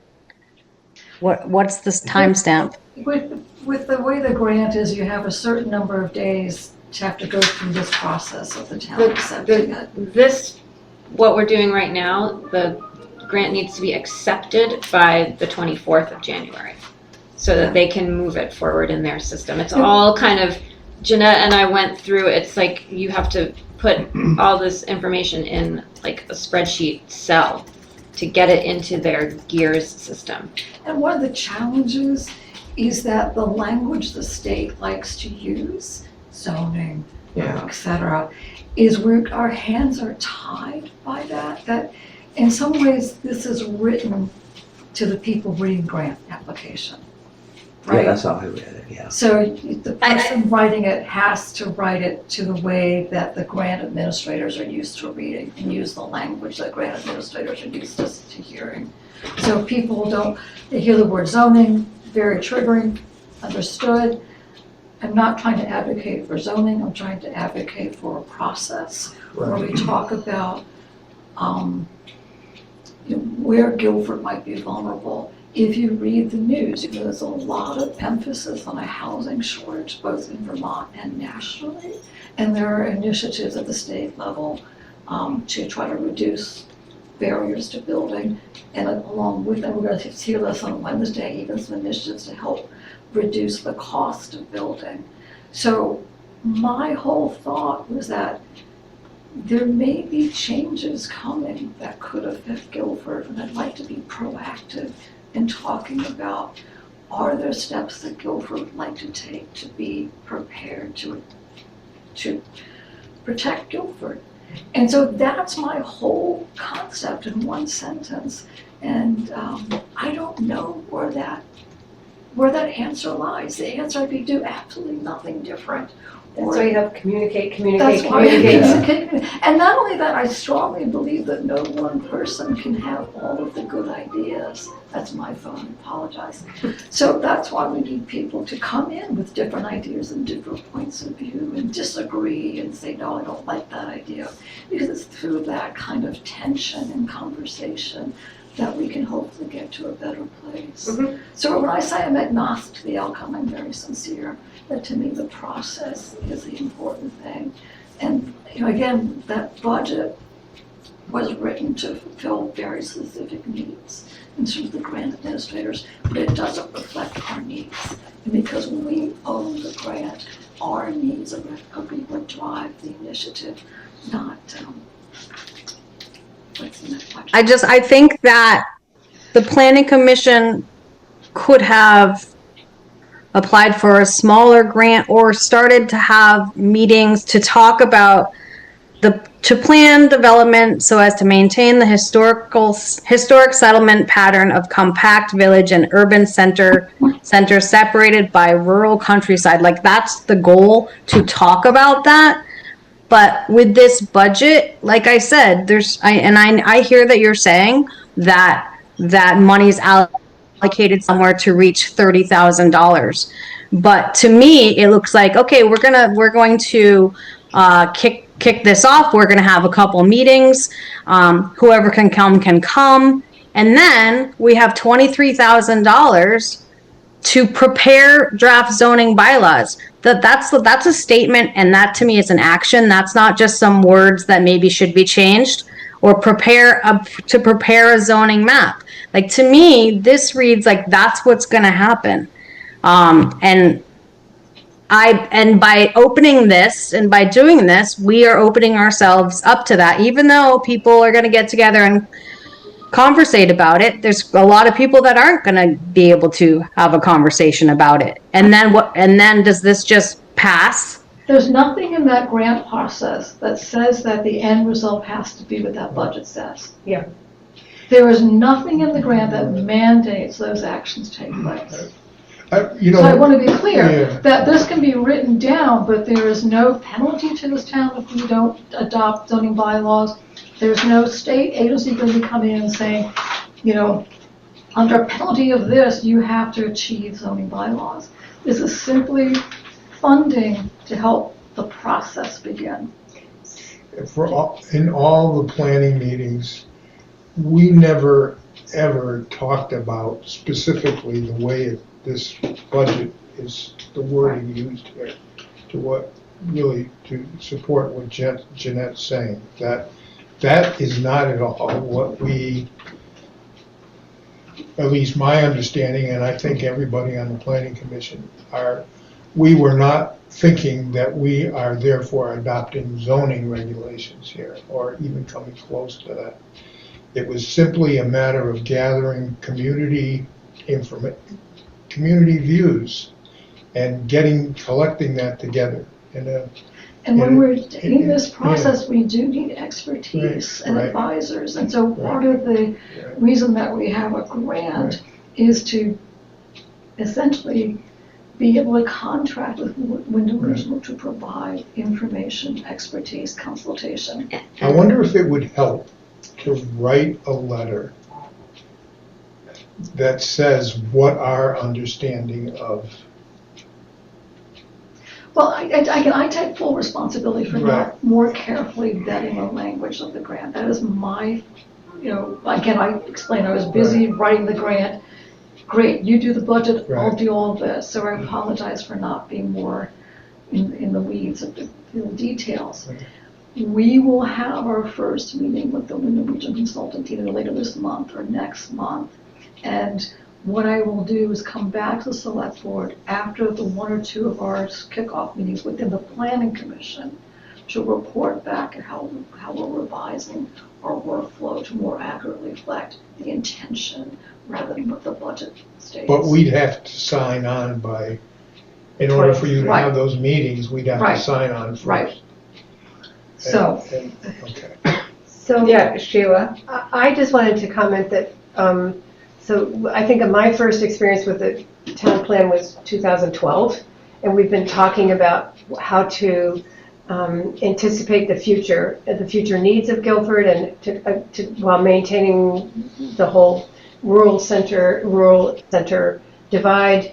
And that's one thing. So now that's 13 years ago, so whatever, 14 years ago. And I know that these municipal planning grants are few and far between, and we finally got one, because I know that we've been trying to get one for a while. So kudos to you for getting this to this point. We are planning for the future of Guilford. It's timely. What the outcome is. It's not like you're going to sit here, or Wyndham Regional Commission is going to sit here and say you need to do this, this, and this in order to be, in order to be the town of Guilford going forward. This is a community project that's spearheaded by the Planning Commission, and I think I just applaud you for getting this and helping us move forward. And I think we should accept this grant and use it in the best way that the town can use it. Yeah. Thank you. We're just finishing up the select board part of the conversation, but Steve, I see you. Oh, go ahead. Oh, okay. Steve. Go ahead, Steve. I'm the Wyndham Regional rep, right? I spent 2 years working on river corridors with consultants from Wyndham Regional. If you give Wyndham Regional, and I'm saying this to the community and everybody, if you give Wyndham Regional the opportunity to write the budget for that grant, which you did, right? You said, I'll do the pros, you do the budget. Wyndham Regional will do exactly what you got. They read and I remember this grant, it's all about eventually establishing the adoption of zoning bylaws, because we went through it, and I remember saying, is it true that after this is all done, the town is under no obligation to do anything? And you said, and others said, that's true. So I think you could rewrite this. You know what you want to have come out of this, which is a community gathering of exploring the problem as it is, looking to the future, and not necessarily talking about the fact that Guilford doesn't have any zoning. It's to say there's a lot of things coming up, whether it's river corridors or something else. The town of Guilford needs to be prepared for these future issues, and we need to start some community discussions now about the future. And if the first $2,000 is consultants to set up to pose the problem and to do a mailing and invite people to come, that you could rewrite it, just rewrite the budget. You don't have to put $23,000 for that. Split it up to say, consideration with Planning Commission, Conservation Commission, and others to review this. And maybe you got the grant for 30,000. I understand. So just rewrite it so that it's all about presenting the problem, working through the problem, bringing in as many people as you can, as many community meetings as you can. Those are expensive to do. You can eat up that $23,000 without adopting anything. And when you're all done, you can say, at that point, we're reserving $10,000 in this in the event that it gets to a point of wanting, that the town wants to truly adopt these. You can have a slush fund left at the end for the final result. Because at some point you're restating what Brian's asking. Do you have a flow? I think you're restating. Right. Just take the budget and write it to the flow. That, to me, the budget was written the way it was because that's what Wyndham Regional does. And there's no penalty for not following the budget. Right, and we don't have to spend all $30,000. Exactly. So, to me, the grant simply facilitates being able to really dive into a process and having experts from Wyndham Regional be able to consult in terms of answering the questions about what is an overlay district, et cetera, kind of helping us get the grounding of information we need to be able to have good discussions. But we learned a lot from having Megmont as a moderator for that event. And so, to me, that would be my ideal, was not necessarily to use Wyndham Regional exclusively as our consultants for this process, but cast a wider net to involve people. Ellie? Having written a planning grant and gotten one for CC4G Community Collaborative for Guilford, getting a planning grant in terms of the eyes of the state is really, if there is going to be a project that's going to come out of your planning, it is the first step to have the state recognize you're serious about whatever the project is, and having the next step accessible to you, which could be more money. So I just wanted to throw that out there. I'm not saying you should or shouldn't, or the select board should or shouldn't vote for this, but I'm just saying it's as often as it's an important step into getting to the next step, whatever that is, whatever the community decides. I think that the key phrase is the community decides. That this, not at all intended for the planning commission to come in and say, we want this. It's more helping the planning commission engage with the community. We did that with the strategic planning process. One of the concrete outgrowths of that process is the Guilford Guide. So we have track record with being in front of the community. And we had, I have one more thing to say. Just a second, Mike was starting to speak and then. Okay. with a 30-day notice, we can stop this at any point. Is that my understanding correct? Erica. I think I read that here somewhere. That I don't know, sorry. I think it said that you 30-day notice, either party can cease this. I think just one, I'm sorry, Tara. Go ahead. One comment That's okay. that Mike made the last time this came up was that if we don't accept the grant, then we are cutting off the possibility of having a conversation in town. Right. So if we proceed with accepting the grant, we are permitting or acknowledging that we want to facilitating a conversation. And sincerely mean it that I do not have an attachment to a specific outcome because I don't personally know what's best. But I hope that by getting many voices on the table to talk, we can have a consensus. Right. The only reason I brought up 30 days was if we were going through these steps laid out in this budget and we saw that we, for whatever reason, didn't like how this was going, we could stop it at 30 days, with 30 days notice. we don't necessarily, I think what Steve was saying too, we don't have to spend the $40,000. 30. We don't have to do. 30. 30, I'm sorry. And we don't have to go through all the steps. We can stop if we choose. Okay, I just want to give Tara a chance to say what. Yeah. Go ahead, Tara. So, Jeanette, you're talking about like you want to bring in Wyndham Regional so we can have these conversations. I think we could have had these conversations without this grant. It is 30,000. We've got to match 3,000. So it's, we could have had, There's no match. oh, it's not 10%?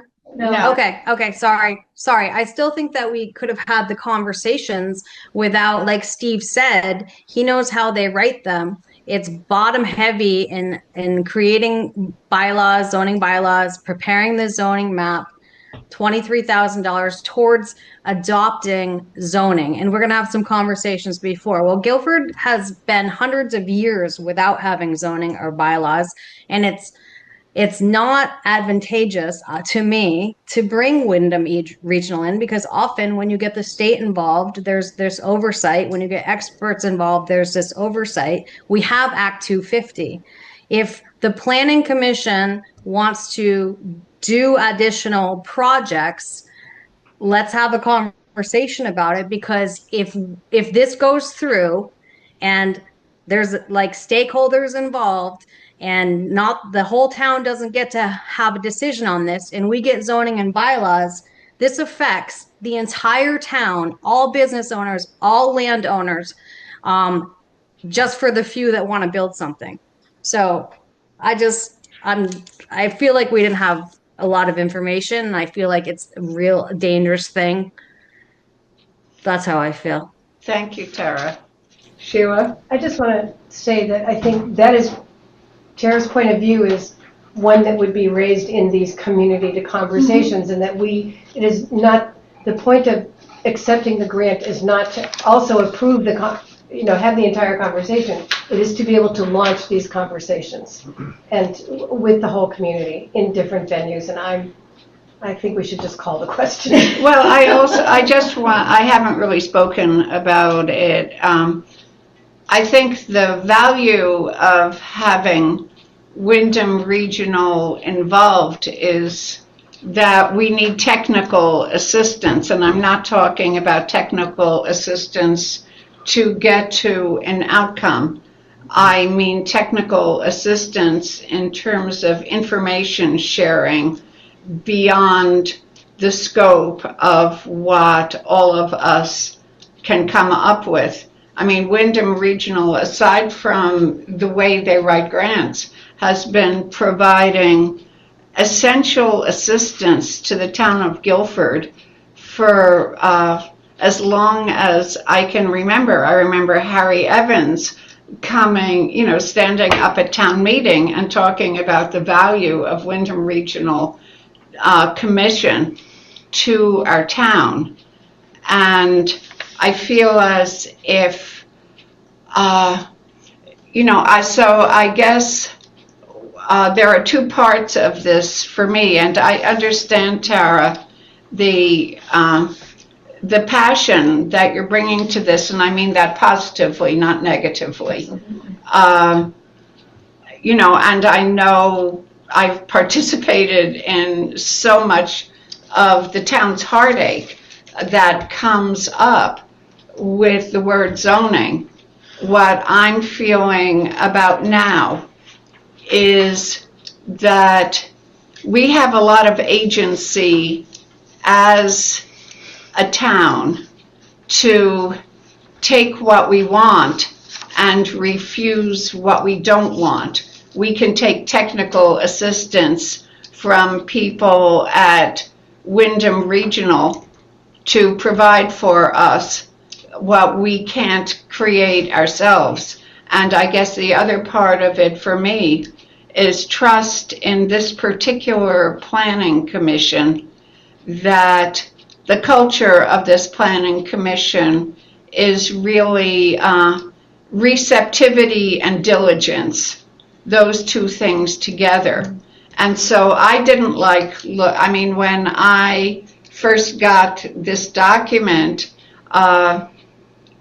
I thought, this is not what I had in mind. No. But in listening to the conversation that we've had here, I feel as if my respect for Wyndham Regional and my respect for our planning commission gives me personally the trust to advocate accepting this grant. And each one of us is welcome to follow our own conscience. I'm not telling anybody else that they should trust what they don't trust in this process, but we have put in our time in discussing it, and I'd like to think that we can vote on it. So that given, Chip, how do you vote? Kyle's got some names. Oh, I'm sorry. Thanks, Kyle. I'm sorry. I just That's all right. I like to listen. speak up. Seems like, Kyle, replied. It seems like just a simple going around the table. There's a common factor here of the terminology of people weren't aware of the exact wording in that contract, and to simply fix it, I think would be to reevaluate the contract within the next week, get the wording correct, get rid of the term adoption. From a legal standpoint, you're bound by it with the contract and the grant. Come back to the table, next select board meeting, vote on it. It's not that simple. No, the timeline will have passed. Well, I think just again sitting in the middle here, just looking at it from, just seems a couple of people are uncomfortable with the terminology, and then so passing this and to get the process started, then you're bound by that grant and contract with that terminology, and you can't backtrack. So. Thank you, Kyle. Yeah. Thank you, Kyle. Again, there's, just to reiterate that there's nothing in the grant that binds us to say we have to adopt it. So, but again, I'll stand by my suggestion to have a couple of meetings with our Wyndham Regional consultant, rework the budget to be more appropriately reflect what our intentions are. And I take this again. And you can get a letter to the state about attaching to the grant that states this. So let's figure out what's what. Okay, Anyway. Chip? Yeah. So let me ask Steve a question, because I've worked on grants with him as well, and especially since you're on the WRC. So what you said hit home. It's basically a contract that we would be signing as defined as it is right now in the language of the grant, which when I first looked at it, it probably went on the side of too much, just went back and looked at what we talked about beforehand. It probably had, gave that not more credence, but more of a value than what was here presented. And, I didn't realize until he started talking that, legally, basically, you're creating a guideline, correct? So essentially, if it doesn't get changed, then everything has to adhere to what's in the language of that grant based on your experience? Did they accept the grant based on the budget that you just read off? Is that? Yes. This whole Yes. document has been supported to that, right? So I think you need to send a letter of amendment to say that we still believe in the amount. However, the select board, in taking this in multiple steps to get to a point where the town would be even able to consider an adoption of these things. This is our goal, is to get the town to open up to discussion and about a problem that has been very, very emotional and over the years. So our goal is to start a conversation that will probably take this amount of money to get, Wyndham Region has the expertise to provide documentation of other towns with zoning, without a lot of issues, in the presentation to the communities. Here's this person talking about this, what they did and how this happened. So, and they could do a map, so some of the things that are in there, it's just that you may come to a term where you can't go any farther. You've presented the whole concept to people, and still 100% of the people say no. Yeah, so I think. Again, there's nothing in the grant that says that these Right. will be adopted. Yeah, and I think They most can't- grants, you have to come back and just prove that you've done the work, you know, so I guess it depends on how flexible they are in this budget. But, you know, if you feel better having a letter of amendment, just say, these are the steps, these are the early steps that we're gonna take, just so you know. So again, I'm happy, we unfortunately have a deadline. I can I'd be happy to report back to the select board with what I'm able to. When is the deadline? January 24th. Can you hold a special meeting or something like that? Or? If you want to. Dave, did you want to say something? I was just saying, assuming that you can't have another meeting to approve it, you gotta approve it or not approve it tonight. So if that's the truth, then approve it under the basis that an amendment to the budget be, you know, that it's Okay. approved, given that an amendment to the budget is accepted, or whatever wording you have to use, Jeanette. Mhm.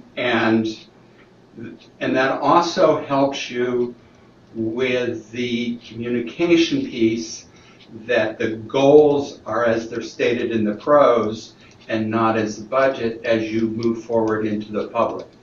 That you have that letter of amendment, and then if they don't accept it, then you're back to square one, but at least you've covered the issues that we've been talking tonight. I'd like to make a motion to amend the verbiage and hold a special meeting just to vote on this before January 24th. Yeah, I think it's a good idea. That means you're seconding. I second it. Yes, I think it's a good idea. I just asked Erica that too. Oh, yeah, Chip asked if a special meeting was possible, and I said yes. So, what, I will need to talk to Wyndham Regional about the budget language. Yes. Okay, I'll do that tomorrow. And I will reach out to the grant administrator and ask if this is possible to change. Okay. So there's There's two motions on the floor. no, I understand that. I'm just trying to. should you vote on the first motion then? Well, do we vote on the amendment? Yes. The motion to amend and plan a special meeting. No, I understand. Okay. But I'm just trying to. I think she can amend the actual motion, correct? So we are changing what we first said.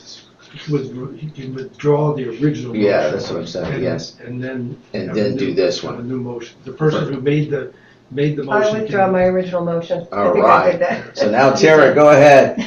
I would like to make a motion to have Jeanette amend and change the verbiage in the grants with Erica, and to hold a special meeting prior to January 24th to vote on it. To vote on accepting I the second grant. that. To vote on it, okay. Accepting the grant, yes. And Tara, I want to make sure I really capture your concerns, and Mike as well, that the portions, because I want to make sure that when I come back to the board to present this, I've captured your concerns explicitly. So if you have, I understand about adopting bylaw, that's very clear, because we don't want to be held to that expectation. I believe there was also something about, was there something else in the budget language that you would like to see modified above and beyond the adoption language?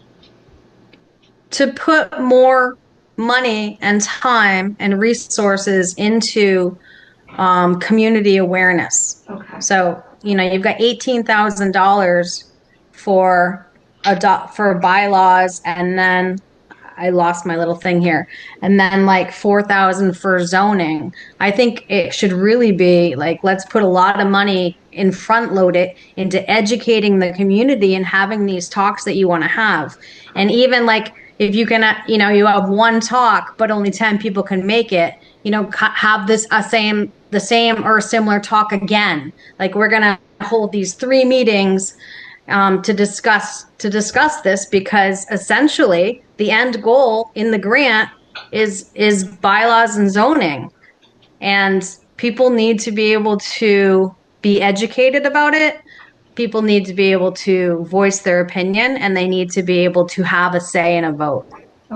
I'm wondering if we can just, there's zoning's mentioned 7 times in the agreement, if we can just come up with another, not we, but if you could come up with another word besides zoning, because it's so polarizing that, and Sarah's right, you're gonna get people coming in that aren't actually even listening, so it immediately sets a precedent or an idea in somebody's head. The phrase land use regulations gets thrown about, or technically it's zoning bylaws or bylaws by statute.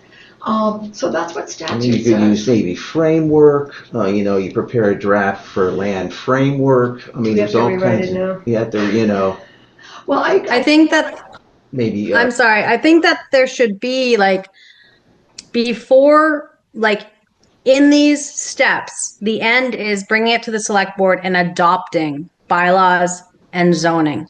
I think that in this sequence, we should have, if we get to that point and a lot of people want to do it and a lot of people don't, that we need to have like maybe a public meeting about it, like a town meeting about it, or obviously it's not going to be in an article this like coming up, but I think it's a really, really big issue. So just to review, when it comes to adopting bylaws, the process, there's 2 ways, but the more common process is that the planning commission holds a public hearing, and then after the public hearing brings the bylaws to the select board for a vote.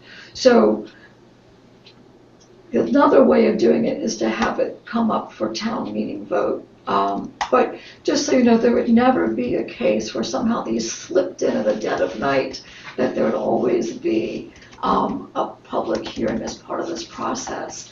But thank you for the feedback, and I agree with you that we need to put much, as you term it, front loading onto community engagement and community education, because that's more reflective of, I think, the importance of this. In some ways, the process is really important, having that dialogue.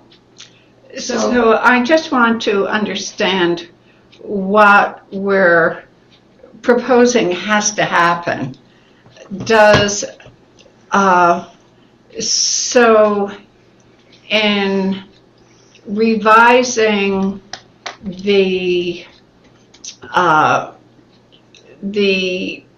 project. So I think I think the sticking point is the language of the budget, honestly. Yeah, the project was different. The pros, as you put it, of the grant application I wrote, people read it and accepted it and agreed with the philosophical underpinnings. Right. What has been the sticking point is the language of the budget. And words like adoption, and as to Tara's point, spending little time on public engagement. Mm-hmm. So what I think is being asked is that the language of the budget and the emphasis of the budget be reworked. Yes. And just a question, does Wyndham Regional Commission have to accept the revision? No, this was not something that was on the radar until today. Right. So I haven't had time to Right. reach out to the people at Wyndham Regional or the state to say what's even possible. You're right, with regard. because I think we're creating a lot. I mean, I understand what the importance of this is in terms of community trust of the process, but the fact that we don't even know what we're asking for in terms of what's possible is concerning to me. Well, I think I'm hearing very strongly that the language in the budget, and I agree, I looked it over and I'm like, oh, this is not what, we would want to put out there. So I appreciate the feedback of the select board saying that this is uncomfortable language, and let's investigate what we can do to change that in a way that more reflects how Guilford would like to proceed with this project. Oh, to me, that's not the challenge. The challenge would be, I feel as if we could come up with that, but whether that would be acceptable to whether they would just say, oh, great, here is the new language, and we'll just sweep ahead with I have that. no way of answering that question until I Right. ask. What do you think they do? I think it's understandable. I think what you said, what you should vote on, you said you're gonna rewrite the budget, you're gonna rewrite the wording to see Yeah. if it's acceptable to the people around the table, number Right. one.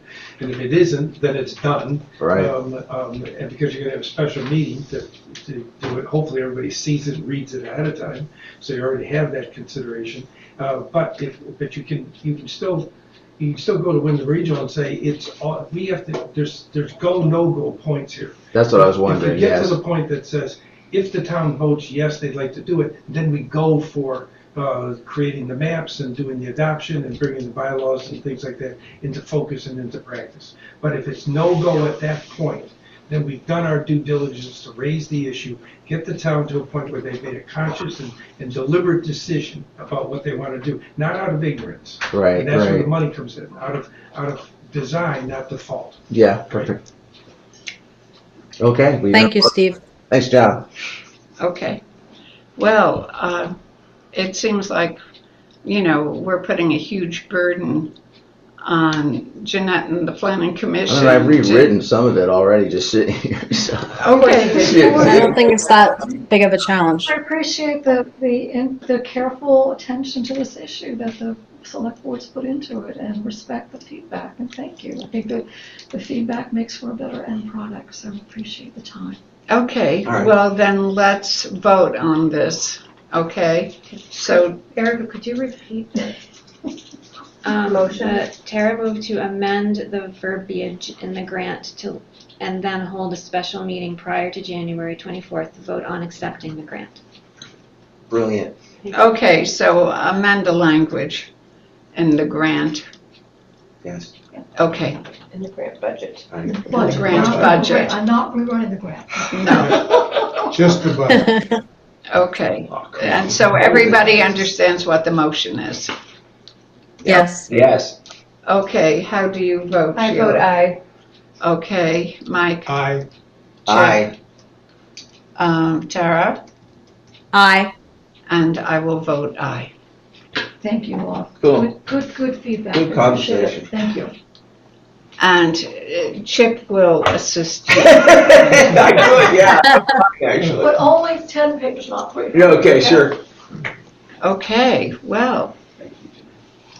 Okay, now we're moving into the next action item, which is the reserve fund policy update.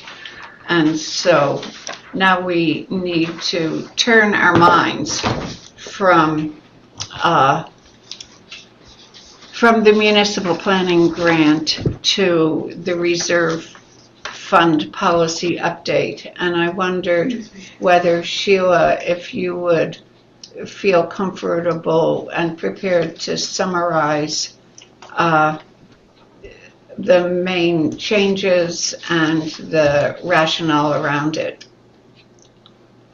Is that something that I hadn't thought about it, but yeah, so we have worked on this policy for several months since the revenue shortfall issue was discovered and understood in the summer. This policy is being revised to clarify the amount, how we figure out the balance of the reserve fund. What should be in the balance of, what should the balance of the reserve fund be? What numbers do we use? So the balance of the reserve fund is maintained using surplus funds equaling revenue less expenditures as available at a level of not less than 5% and not more than 20% of the total operating expenditures of the general fund and the highway fund for the fiscal year for which calculations pertain. So I just say that normally the reserve fund transfer in or out is figured at the end of concluding the fiscal year audit, but it reflects back on but it's executed in the next fiscal year, but it's reflecting in the prior fiscal year. I know that's really confusing. It does, so these calculations do not include transfers to other entities for which funds are approved by voters, such as the Guilford Volunteer Fire Department. We need to put a word in there. Fire Department. And social service agencies, and not the municipal or highway operating expenses, and are not municipal or highway operating expenses. So we're talking about funds for emergency use to alleviate short-term budgetary issues such as revenue shortfalls and paying non-recurring and unanticipated general and highway debts. These monies are not used for capital, for capital projects, blah, blah, blah. So it's basically, the fund was created in 2013. This policy clarifies the formula which is used to calculate the fund balance requirements. And it has been approved by our attorneys and by our professional audit firm, and we have looked at it for months now. Yep. Okay. I think one other thing I might say is that we emphasize that if the fund falls short of the 5% minimum, that the select board commits to creating a plan for how to bring it back to its mandated balance. Okay. That's not new. No. It's not new. I just wanted to Part of it, yeah. Okay, well, I just felt that we needed an explanation before we put it on the table, but I'd like to move that we adopt the reserve fund policy update. Is there a second? Second. Okay, is there further conversation about this? Okay, then let's vote. Okay, Tara, Aye. Chip, Aye. Mike, Aye. Sheila, Aye. and I say aye. Okay, so do we have any other business? No, mercifully. That's right, is there any? Oh, it's 9 o'clock. Yeah, How what's about on? that? There are still 2 cookies there. Okay, so did I ask about correspondence? Not yet. I Oh, please don't let there have be no any correspondence. No. Nothing for you that I will just give to you. Oh, okay, so then we'll be moving on to actions taken. And I really want to commend everybody, even the people who left, on the quality of conversation that has gone into this. But anyway, okay, so actions taken, we approved the minutes, we approved the warrants, we approved the 2026 highway mileage certificate. We approved the action fund policy update. Actions to be taken is to... Wait, you missed something. What did I miss? There was a vote to wait on the Oh, we actually voted to wait on that. I'm sorry. planning grant. Yes, thank you so much, Erica. Yes, we voted to wait on revision to the language of the budget of the planning grant. So we did do that. So actions to be taken, short term, the actions to be taken will be to hold a special meeting to hear about the update of the municipal planning grant And then there were other things that were more abstract that, Public about, hearing on the costs of yes, public information requests. about putting out more information beyond Guilford, about about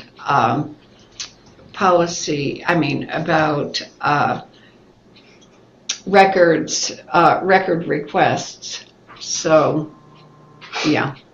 Okay, and so we have done all that, and we've made that plan. And so, how about a motion for adjournment? I'll make that motion. Okay. Okay. And so we will now vote. Tara? Aye. Okay, Chip? Aye. Okay, Mike? I, Sheila? Hi. Aye. And so Dave, do you agree? Aye. Jeanette? Okay. Let's do it. Let's adjourn.